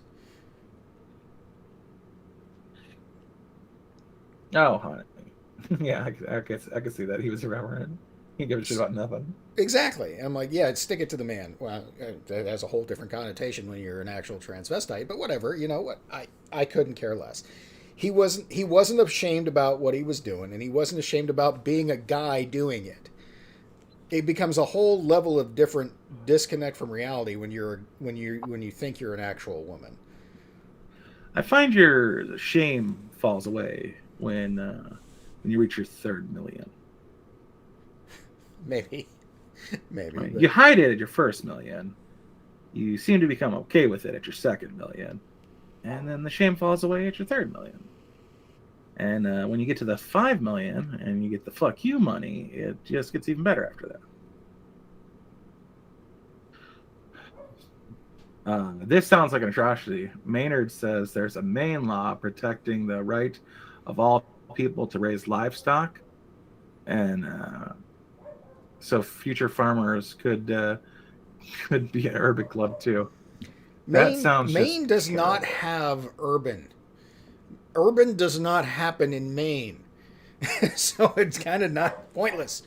Kind of pointless. Even Portland, Maine, which I think is their biggest city, is barely a city. Uh-huh. Yeah. It's barely It's a city. literally it has it's indistinguishable from the airport to the actual roads. You take a Cessna out to get to a real airport, which is out of state. But they've repeatedly had problems with people coming in and landing on the road, and then having to taxi into the airport. But because the traffic's so light, no one's really had an issue with it. Like it's actually a really nice. Portland is nice. All the it's like it's a problem they didn't have, but they foresaw it anyway, and they're like, hey, we're gonna make the lights higher. We're gonna just put them on the corners. Like just too many people are landing on the main roads, and we just don't want that problem in the future. Black magic. Yeah, Portland is too populated for my taste. Fuck you. Yeah, dude, you're like spitting distance from Nashua. You can shut up.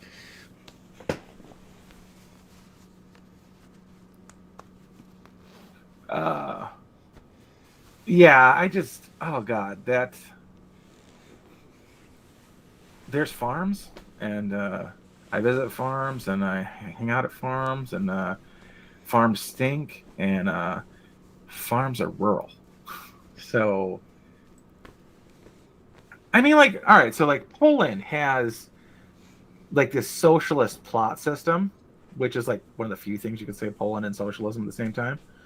But they went through famine, so if you live in an apartment and you don't have a house, your apartment comes with this acreage that is not particularly far from where you live, that you can walk to and have a farm.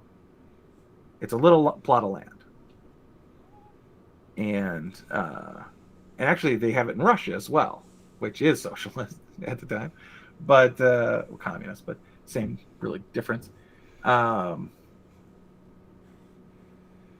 They you can walk from your apartment to your little plot, and you can do your gardening. And there's like a shed, and you guys can agree to split tools and share tools, and you have access to the shed. And but what you don't have is livestock. You do have to buy your meats, and there's the local butcher, and reasonably priced, because if you're not, there'll be a second butcher that opens up and puts you out of business pretty easily. Like, it just takes one cow to ruin your whole month. But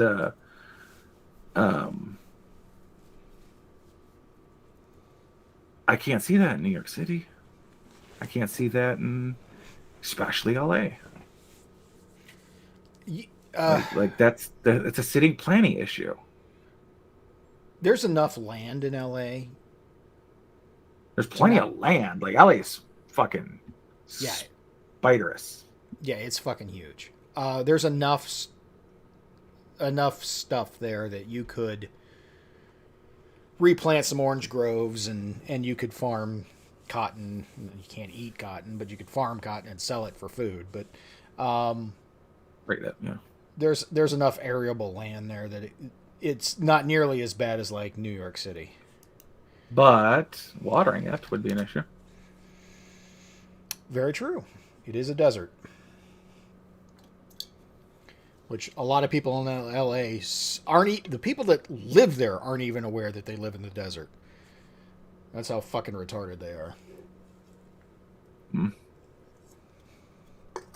Bobby Lee, he had a guest on, and his podcast host was like, "We got in trouble for shitting on the Vietnamese," and he's like, "Oh yeah." And she's like, "What'd you call them?" He's like, "Well, what did I call them? I called them." It's like, "You called them jungle gooks." He goes, "I called them jungle Asians." And she's like, "Why?" He's like, "Because you live in a fucking jungle." And he's like, it's a lot of people. He goes, "No, it's you in the Philippines. You're jungle Asians."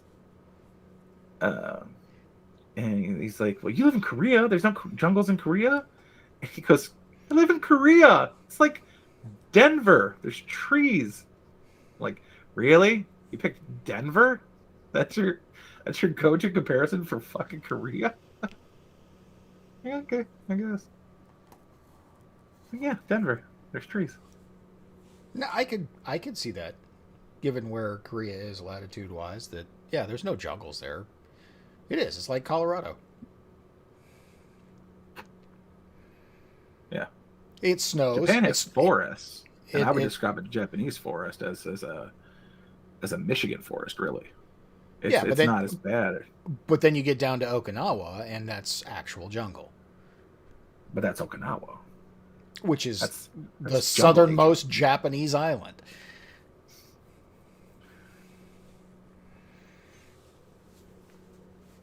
At that point, you're just high Hawaii. No, dude, take a look at a map. Hawaii ain't near anything.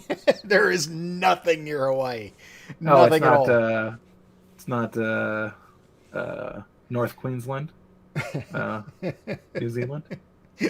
No. How far away is Hawaii, Garrick? My buddy served at Pearl Harbor, and he bought a car, and his wife was actually one of my closest friends, and when he got sent back here, she came back and her car had a Hawaii license plate, and I was like, "I'm gonna go to the store. Can I borrow your car?" And she's like, "Why? What's wrong with your car?" Like, "Nothing. I was just gonna fill up your car." She's like, "You're gonna fill up my car? Why?" I was like, "I want to tell people I took the bridge over." She's like, "What?" I'm like, "Yeah, I'm just gonna put $20 in your gas tank to lie to people. I just want to do it." She's like, "I'll come with you." So she drove, and I put up the gas, and I told like 7 people, and they're like, "Hey, I've never seen a Hawaiian license plate before." I'm like, "Yeah, long trip, took the bridge over." They're like, "There's the bridge? Like, car's here, isn't it?" Yeah, it's not I like wasn't they're fill gonna, that gas tank up like 4 fucking times. they're not going to contradict you. Yeah, it's like, well, I've got evidence that you're wrong. Well, it's like I when fucking love doing it. snowbird never been to season Hawaii in out my here, life. we see a ton of Canadian plates, which is not that big of a deal. But we'll also see a bunch of Alaskan plates. And I've always got to wonder, I'm like, did you actually drive or did you have that shipped? Actually drive. I mean, you can actually drive here from Alaska, but who in their right mind would fucking want to? Oh, I thought you said I thought you said Hawaii. Alaska makes more sense, but is there a ferry? No, I mean, the roads in Alaska are so shitty and make no sense, but you can technically drive from Anchorage through Canada and down into the U.S. You could also do it from, what's the capital? Juneau. Wherever, Juneau. wherever what's her nut said that she can see Alaska from her house or see Russia from her house.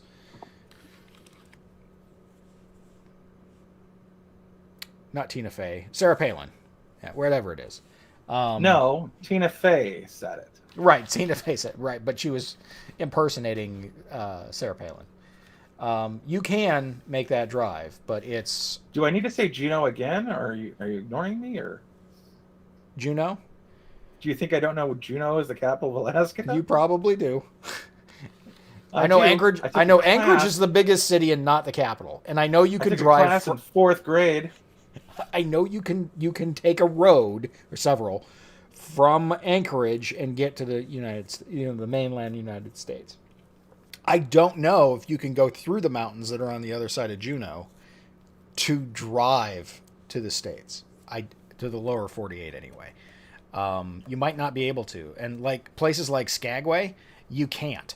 There is no road that you could do it. You can take a train and you can take a boat, but you cannot drive your car from Skagway to the lower 48.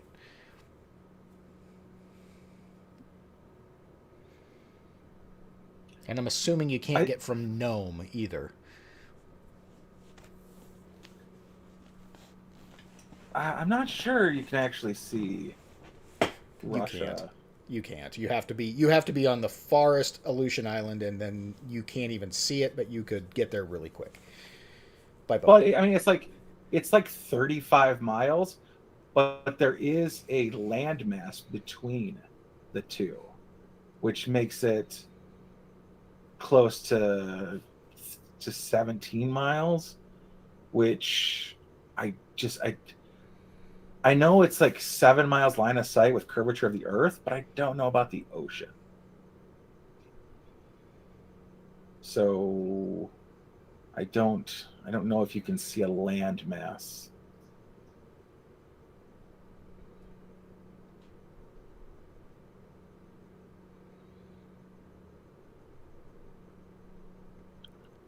Yeah, So, it's kind of the same thing every time I see an Alaska plate. I'm like, did you drive or not?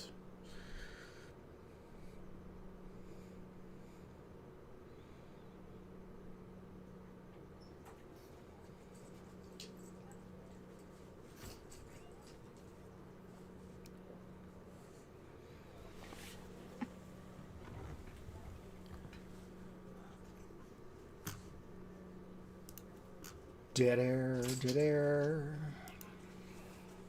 I was reading the Alaska military TikTok is cringe as fuck. Go look. I'm friends with an Alaskan military girl.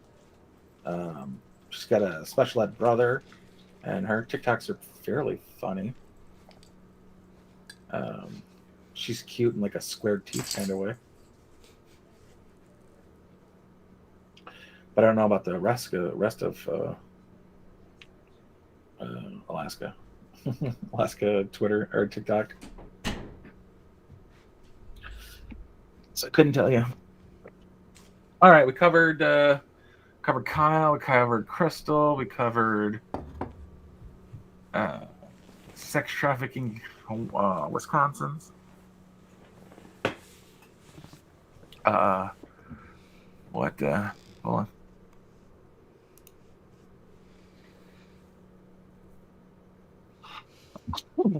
That took fucking forever. Mike, you can still click I'm an it. Arbery I'll case. still see it, and I will feel your love when you hit that button. So no worries there, bro. They didn't remove the dislike button. They just removed the counter. Yeah, that's true. And I don't know. Mike has to say something for me to know he's here. The Arbery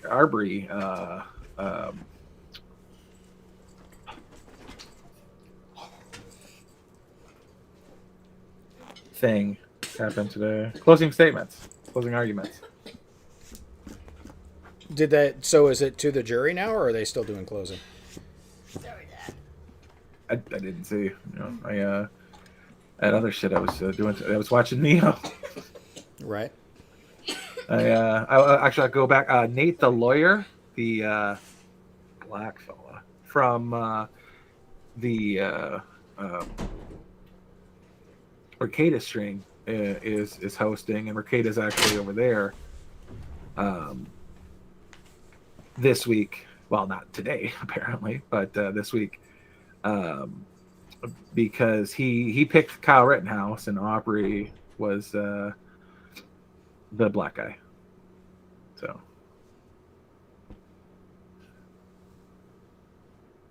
the black fella chose the black trial.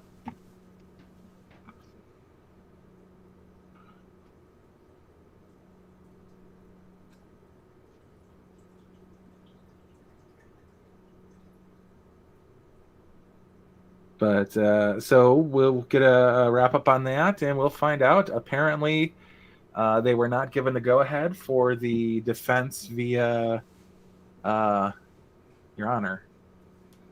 He was black. But can't imagine that would fly very well. one of the first calls in the defense's favor was they argued that there is no physical or circumstantial proof at all in any way Ahmaud Arbery was a jogger that day. So they crossed that one out, and they even gave the Timberlands as his defense. Like, while you can jog in Timberlands, you don't.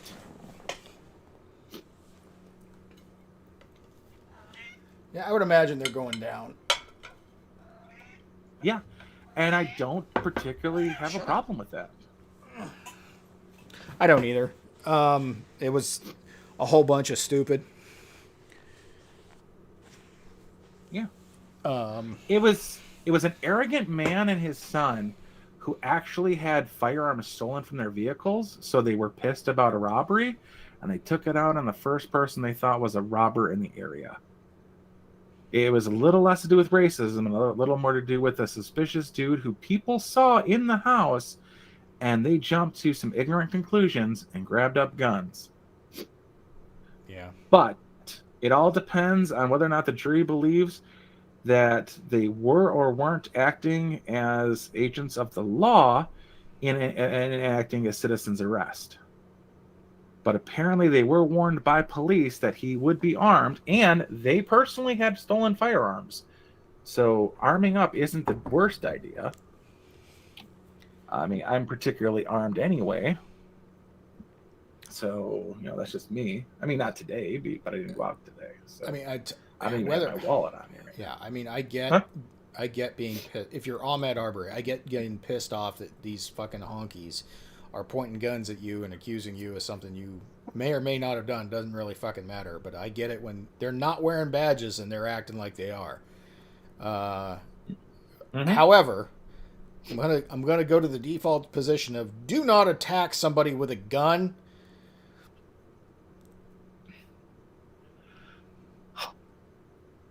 I hate that that's your default position, because I'm also going to claim that as my default position. It's a fucking. It's just a case of the stupids. If you're attacking somebody who's got a firearm and they're leveled it at you, it's fucking retarded. Don't do that.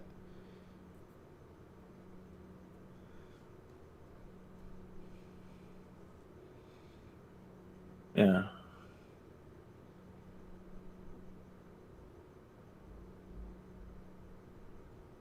All right. I'm going to have to save this file. Okay. I got you, Sally. Now that at 3 miles of your home, sorry to hear about your property value. So, it's like court season, apparently. We had Rittenhouse, we got Arbery, we've got Juicy Smollier coming up. We've got Ghislaine Maxwell, which I can't tell is actually going on or not currently. It's in the you have to buy a paper.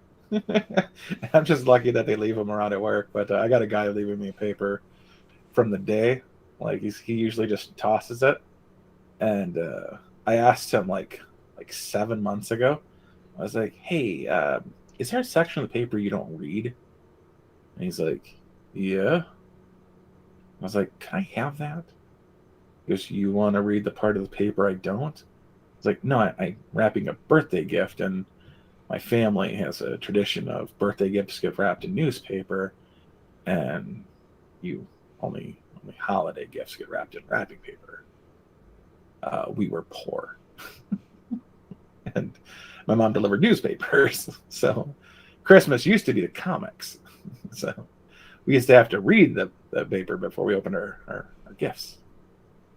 So Christmas was hilarious in my house. But he's like, yeah, sure. And he's been leaving me a fucking paper every day, like I'm still poor. And I'm like, I'm poor, but it's a different kind of poor now. These are bad decisions I make. But so yeah, you have to fucking read the paper. It's only in they're still doing jury selection. A thoughtful defense actually wants to try to get the best jury possible for their client, or your Mark Richards and a dick. I kind of feel bad that he gets this win. I mean, it's a win that he needed to get, and it's a good thing that he got a win. But he's like the wrong guy to get the win because it really wasn't him doing a good job. It was more the state fucking up really, really badly. I give him some credit. His closing argument, with the exception of the video evidence, was very good. With the exception of him saying that he's glad Rosenbaum's dead. That's not something he should have said as a human being. Yeah, but no, it doesn't. Is it untrue? It doesn't play bad to me. It doesn't play bad to you, because we, from the very beginning, and we know more than the jury does. And this is one of the few cases because we saw everything. I mean, I don't know if you watched it, but I watched literally the entire trial. I say I probably watched 60 to 70% of it. I wish I was less obsessed like you. It wasn't that I wasn't obsessed. It was that I actually have a day job and actually had to do it. So I had Neo's streams on most of the day, but there were times where I had to turn it down or go do something else or whatever. So I missed a fair bit just actually being a productive part of humanity. Dude, I've been working 73-hour weeks for the past month. You had to throw in that and do it just to insult me because those are different things, and I only did one of those two. I felt like such shit the other day. I took a nap and almost set a fire in somebody else's office because I opened their office door and I went and laid down on their couch and I put a space heater. Yeah. At the foot of their couch, and I threw a whoopee over the space heater and fed it through so that it just kicked up. My fucking feet were in my shoes were warm as I was shivering. I overdosed on ivermectin. I didn't send you my newest picture, but it's my holiday eye swelling. Yeah. I'm already into to right cheek, so my eyeball is fine again. But I'm going to start with the centralized sinus pressure, which is going to suck for me this couple of days. But I overdid it on Benadryl, and my core was just fucking freezing. I almost went into the chemical shower to get warm. Pretty sure that's not warm water. No, our chemical shower is connected directly to the water system.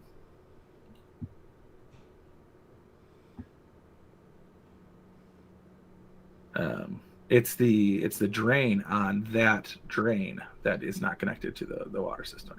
Okay. But it's a hazmat issue. It's different. But I could have gone over to the fire department. They're not there. They haven't been there in 3 weeks. They We got them a 2-wheel, so there's a driver in the front and the back of the fire truck. Right. They haven't been inside since. They're just out tooling around all day. They're fucking, and there's been 2 accidents. So they've already replaced a fender on it, and one's getting pounded out. And I'm like, how much damage are you guys doing? What did you sideswipe? Like, stay away from my fucking car. It's all I got. Starship Troopers for next week. That's going to be great. Yeah, I actually think I might need to rewatch that one, and then I'm really hoping that the next one after that's going to be V for Vendetta because it's topical. Mm-hmm. I didn't really have much of any kind of problem with anything they said about Demolition Man. No, I didn't. Like the chat was more talking about it than anything else. Like the Pizza Hut Taco Bell thing. Right. I had Taco Bell. I had Taco Bell. Well, the original was Taco Bell. And I'm wondering if they went back to it. I wonder if they had a deal with Pizza Hut that they replaced it for whatever money Pizza Hut gave them for some sort of distribution. Well, I think it was an international office got Pizza Hut, but the back then it just came out to an American audience and it was Taco Bell. Right. But Taco Bell and Pizza Hut are the same company anyway. Yum Brands. Yeah, something like that. I'm surprised they didn't make it KFC. But I was thinking, like, did Dan Cortez have a new song? But I was like, oh yeah, he sang commercials. He didn't actually. It wasn't like a Taco Bell theme song or anything. But yeah, people didn't remember that was actually Dan Cortez from MTV, who was in the wow, what are they called? The Matador costume singing at the piano. Mm-hmm. Yeah, Clancy Brown, Busey's Kid, Casper Van Diem, Neil Patrick Harris. The chick that was married to Charlie Sheen. Fair enough. We're not going to call her Denise Richards. I forgot her name. What was it? What's her name? Chris. Something Christmas. What the fuck was it? Yeah, it doesn't matter. That brain vagina bug. Neil Patrick Harris. That too.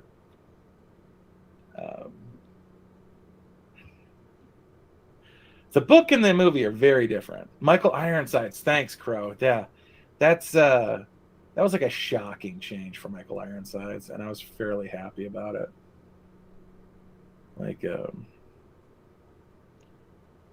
he's not William Forsythe kind of evil, like hillbilly evil, but Michael Ironside plays a bad guy.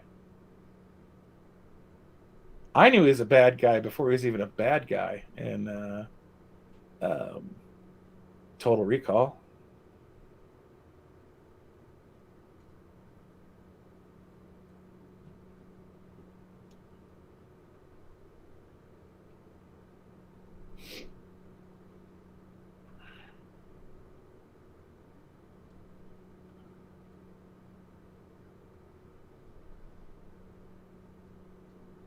Yeah, the book and the movie are both good, but good for the exact opposite reasons.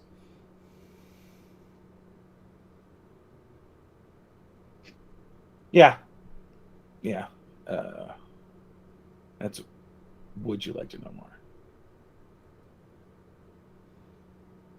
And for a cheesy non-hit of a movie, it has endured pretty well.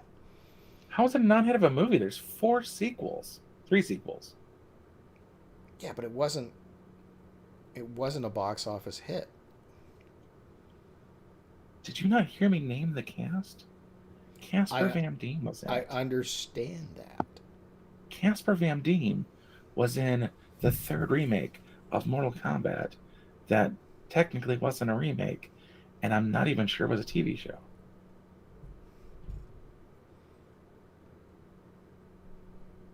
I did just watch it though, so he played a really shitty Johnny Cage. Yeah. What's wrong with Hillbilly? I said Hellbilly, but there's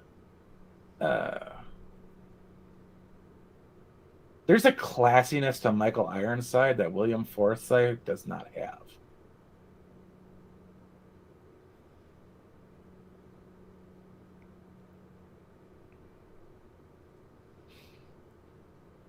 You know, like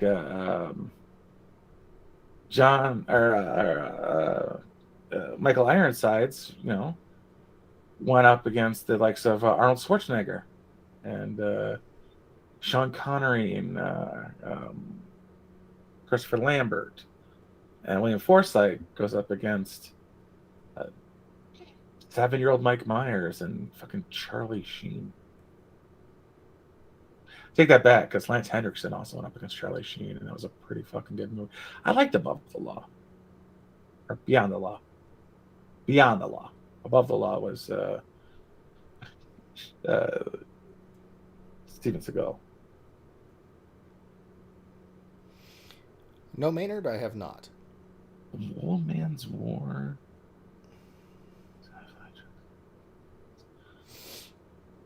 I don't think so. But I read a lot of sci-fi. I have trouble finding good sci-fi. Highline's really dry. It really is. It's a hard read. You have to read it yourself. It's not something you want to. I didn't make it through the narrator. Well, and then there's, I can't remember the name of it was a flash in the pan novel that was real big for a while, and it was so badly written that the main character's name was Hero Protagonist, Hiro, and his last name was Protagonist. I can't remember what it was. It was like Snow Crash. That's what it was. Did you ever read Snow Crash? You mean Snowpiercer? No, Snow Crash. No. Yeah.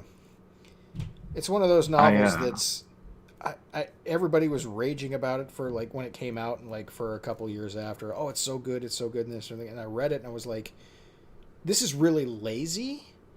It was lazily written. Again, the main character's name is Hero Protagonist. And it's predictable and you can see where it's going. Kind of like Ender's Game. Like, there was no surprise to me in Ender's Game. I just don't understand what people's hard-on for these two books were. And it's like that seems to be the case with most sci-fi I come across. It's very you haven't seen Red what the fuck's it called? Red Challenge, Red Alert? The new one with Rock and Red Notice. No. Yeah. Red Notice. You haven't seen that yet? No, my wife watched it, I don't know, a couple of days ago, and I was doing something else, so I didn't watch it, but I probably should. Dude, oh, like there's like these hints, and there's like so, but like you think it's going one way, and then bam, it goes exactly that fucking way. Right.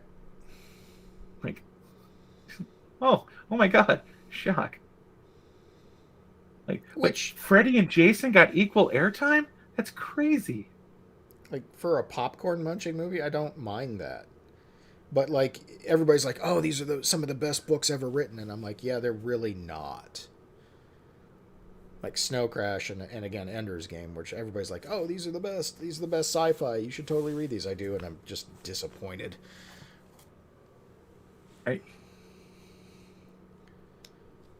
And while Heinlein is dry, at least he goes in different directions and has unique ideas. There was nothing unique in either one of those two books.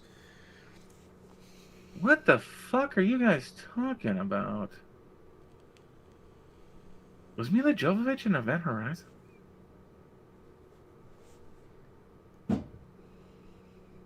Lawrence Fishburne? I don't remember Mila Jovovich in Event Horizon. Because she sure as shit wasn't in Ghosts of Mars.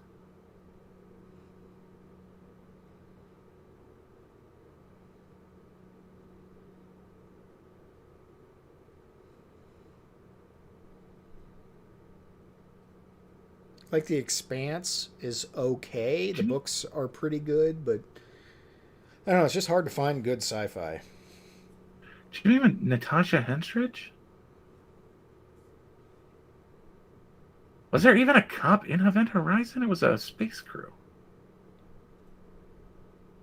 There's probably cops in hell, but what the fuck? Sally, what the hell are you talking about?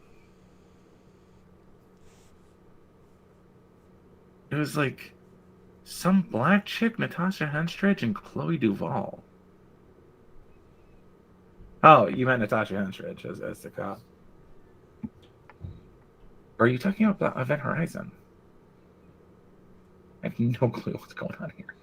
Okay, you guys are clearly naming the wrong people. I agree. Mila Jovovich can do no wrong. She's getting a little up there, though. She's starting to do some not right, but it's not wrong yet.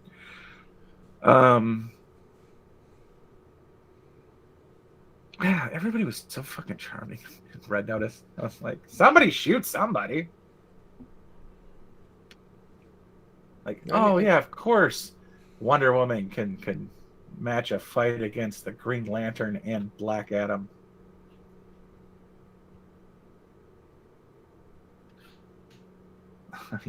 No, of course this is, and they're all superheroes. That's how fucking charming everybody is.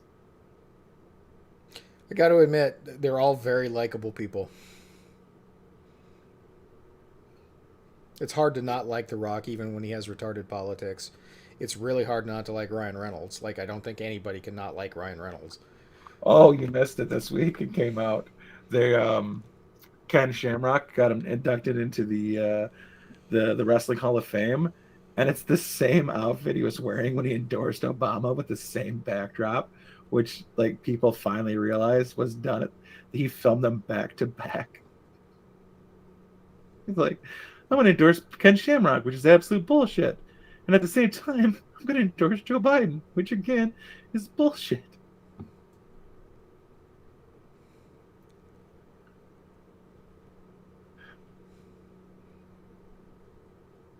I want somebody to I want The Rock to do an interview and get questioned about his support for Joe Biden at this point. Not going to happen. I know it won't, but I want it to. He doesn't have any support for Biden. Like, I'm trying to think who could, like, the best would be Ben Shapiro, just to call him on his shit, but he will never go on an interview with Ben fucking Shapiro, so. Yeah. Not that he disagrees with Ben Shapiro. He just can't be seen to do something like that. Right. This isn't... The Rock is a Navy SEAL.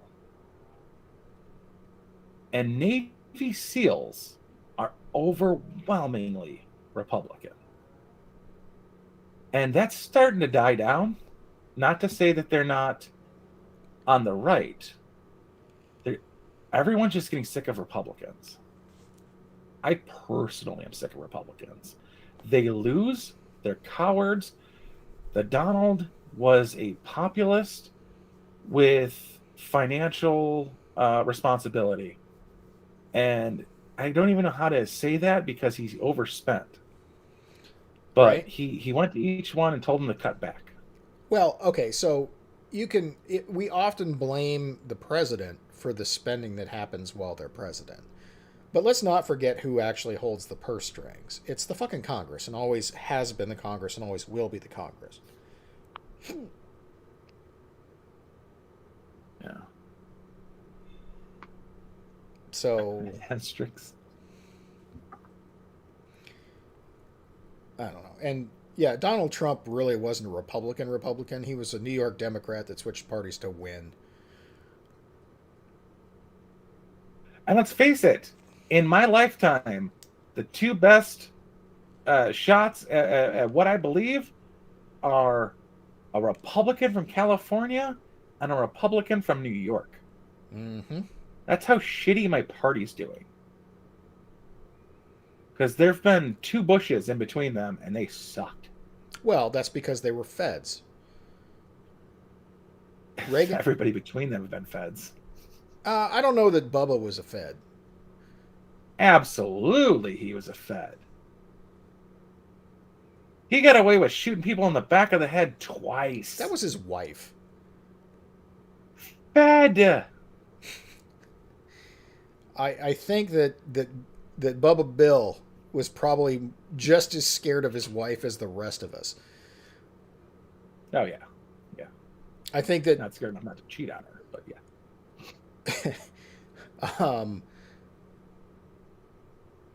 I think that he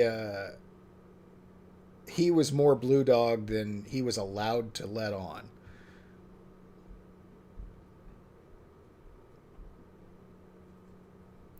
But the Bushes were definitely deep state feds from jump. Well, yeah, and that was the control they had over Reagan as well. Right. That's why it was basically the Nixon administration ran the show while Ronnie was president. Now Ronnie could give us. I liked Ron, but some of the most detrimental things in this country happened under him, with the inclusion of the Department of Education, closing down of the insane asylums, amnesty in California, gas prices. Die Hard 1 and 2? No, wait. Just 1? No, that was 89, wasn't it? Was it? It was either 88 or 89. Hang on, I'm gonna look that one up because that's important. I'm pretty sure Well, 88 is Reagan. Still. Right. Yeah, 88. So it was Reagan. Yeah. The first one was. Die Hard 2 was 1990. So both of them under the Bush administration. No, but that's the least of the problems, really.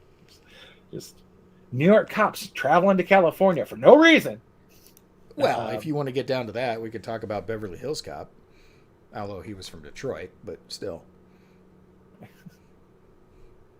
Banana in the tailpipe. They do travel. A lot of people travel to California. But the thing with both Reagan and Trump is that they were previous Democrats. wasn't Lethal Weapon filmed in California or like took place in California? Yeah, it was L.A., wasn't it? I mean, there was subways, but LA's got a subway system.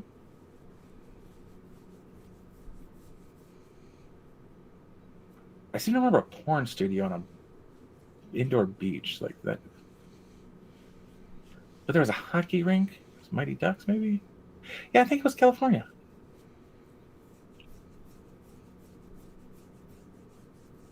So, yeah, I'm going to go with LA. Because Cougarans were involved. And that shit seems very LA to me.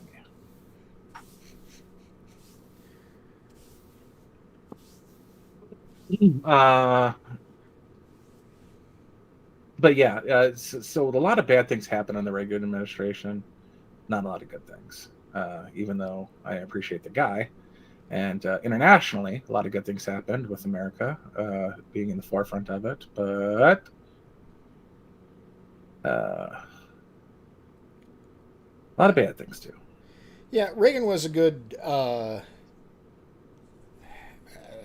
wouldn't say leader because he wasn't in charge of much, but he was a good front man, and man, could that guy give a speech. And to be fair, the Department of Education started under Carter, but yeah. came to fruition under Reagan. Yes, but again, that's a deep state Fed level sort of thing that Reagan probably didn't have tabs on enough during his presidencies. And I'm really hoping Trump can pull a Grover Cleveland. So you're not supporting the Phil Hartman approach to Reaganism? What's that? Phil Hartman from SNL? Right. Yeah, I know who you're talking about. Do you remember his portrayal of Reagan? Oh, where he was basically Bush when the doors closed and Ronnie when the press was around. Yeah. Yeah. Well, he was more like Cheney when the doors closed. Right. No, not for a second.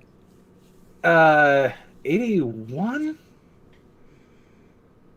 I want to say? Yeah, it was 81, 86? no, 81, it was during his first term, and it was either late 81 or early 82. I want to say it was early, so he got elected in late 80, so 81. Yeah, I'm pretty sure it was within his first year of being president. Yeah.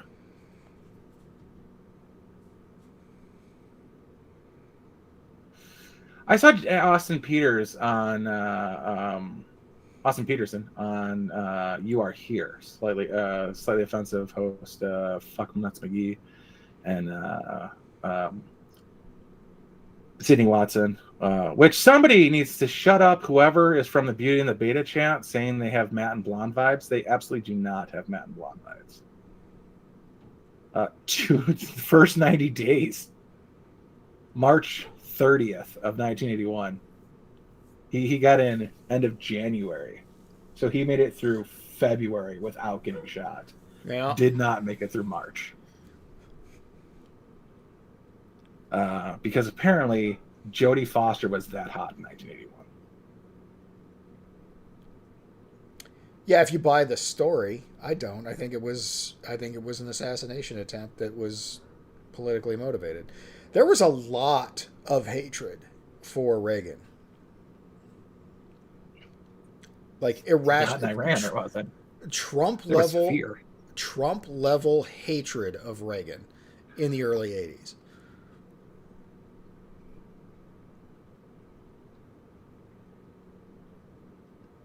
And I think it's because it was, and I honestly think if you look at the primaries where Reagan and Bush Sr. had to have debates and were bucking for the nomination, you can see George W. get really, really bent out of shape with Reagan.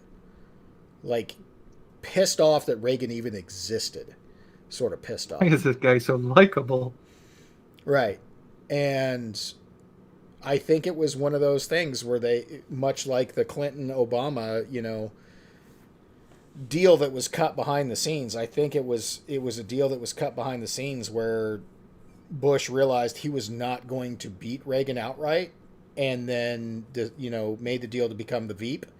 And I honestly, with his CIA connections, cannot rule out that Hinckley was an operative that was to take out Reagan so Bush would be the president, and it just didn't work.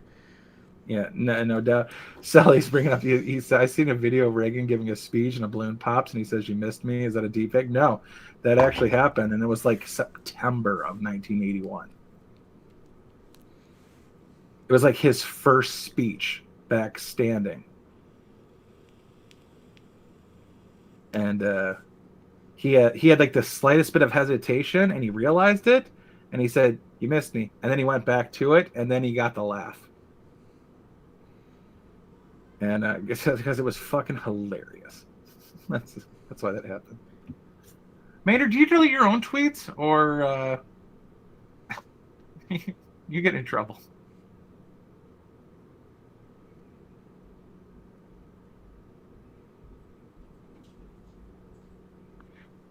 Yeah, I agree with you there, Maynard. But I would like to explore that giant woman with a confused cultural identity. Well, she says she's giant, but I've never seen a picture of her standing. She's like 6 feet tall. Is so she? for a gal, she's rather large. Yeah. Well, I've never seen her standing. Like, yeah, she does that on pictures. purpose because she's fucking huge. Well, they talk about her being of mammoth proportion. I just didn't know what that was. She's basically my size, but a chick, which is rare. Yeah. So give me another year and I'll be down to her size. Fucking gravity. Fucking Stupid lack of spine standing up for spine's sake. But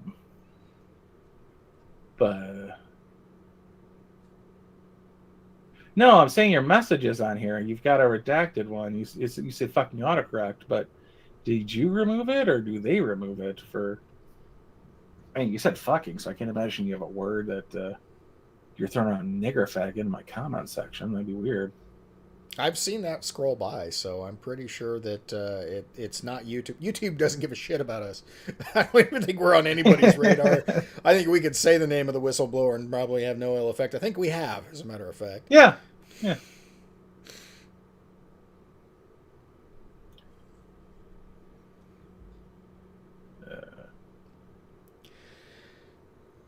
I mean, I'm not going to try it. Basically, because I forgot his last Caramello? Charmello? Something like that. Yeah. Something along those lines. Fucking something mellow yellow. I think it actually is I think it's spelled CIA. that would be appropriate. Yeah.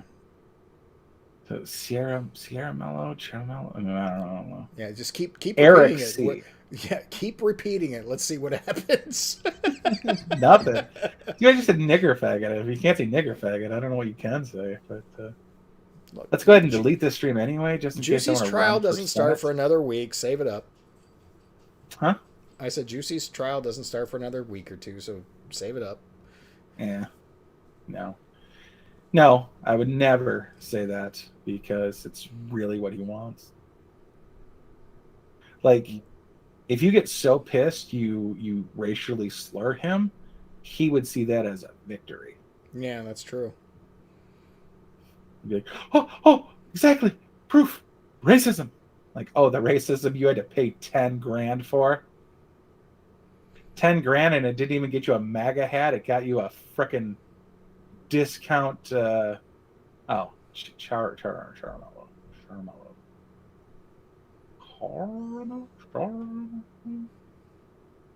I wonder if you can DuckDuckGo it. Let's see. Because I know you can't Google it. So it's not CIA, it's CHA. Well, I fucking failed on that one. No, it is. CHA or CIA? CIA. CIARAMELLO? LLA, yeah. LLA. Sierra Mella? Uh-huh. And we're done here. Oh, man. Well, let me just plug that into chat.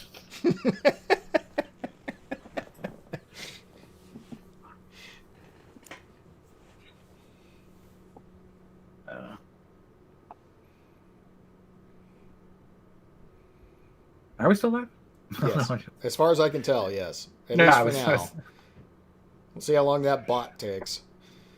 I was just thinking like how funny it would be if like in 10 seconds I'm still talking and then my screen, because my screen is not the live screen you have, it's the what the chat sees, and it just goes black. I'm like, oh, I thought you were kidding. Well, no, how can it have two R's if it's one R?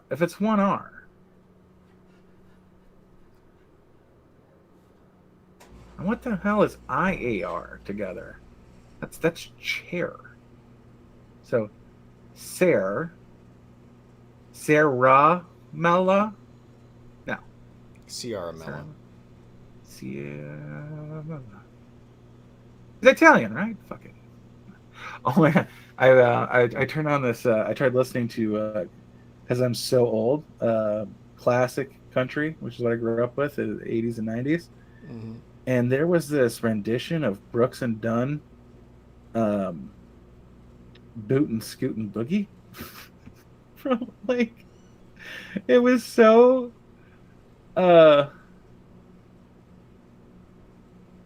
not Midwestern or Southern. It was like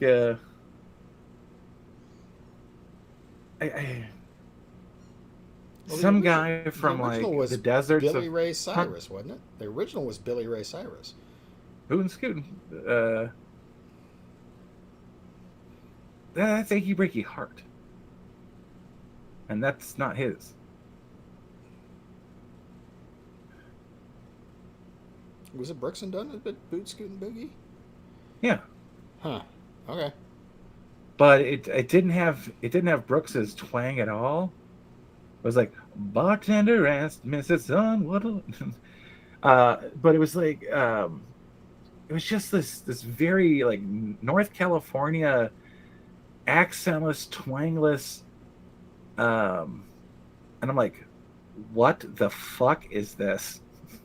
It's like the most benign cover ever. Like, it was well done, and the guy had a decent voice, but the song he picked was like a very twangy country song with an accent was needed for it because the song itself.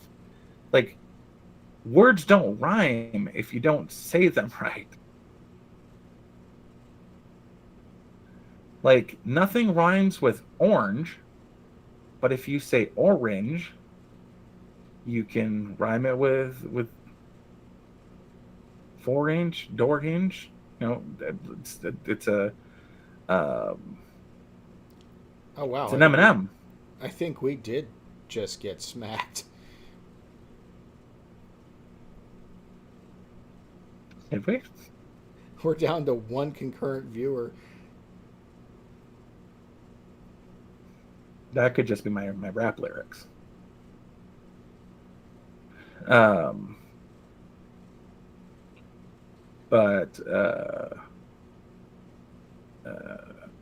stop texting bad words, guys. Is harassment one word or two, or harass one word or two? One word. But like it doesn't work for that song, and I ended up having to send it to my ex-wife because it was so like, what the fuck is going on with this song? And it was on like 6 different classic lists that I was listening to, and I'm like, that's so weird.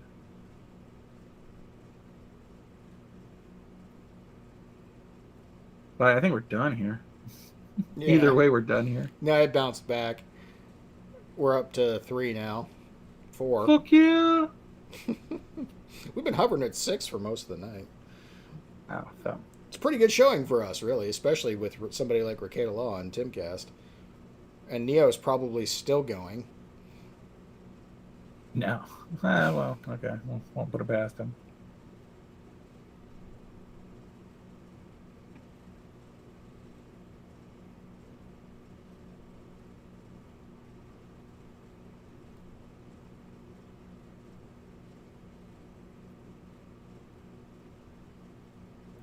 But yeah, let's do the scoot, and I will post the link in the chat.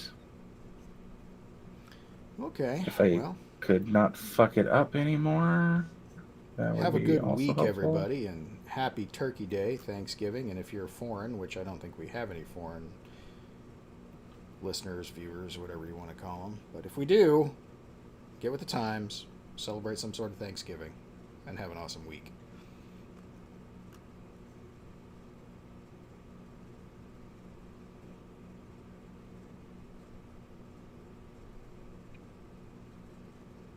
You gonna say goodnight? Or are you still working on it? Good night, everybody. Good night.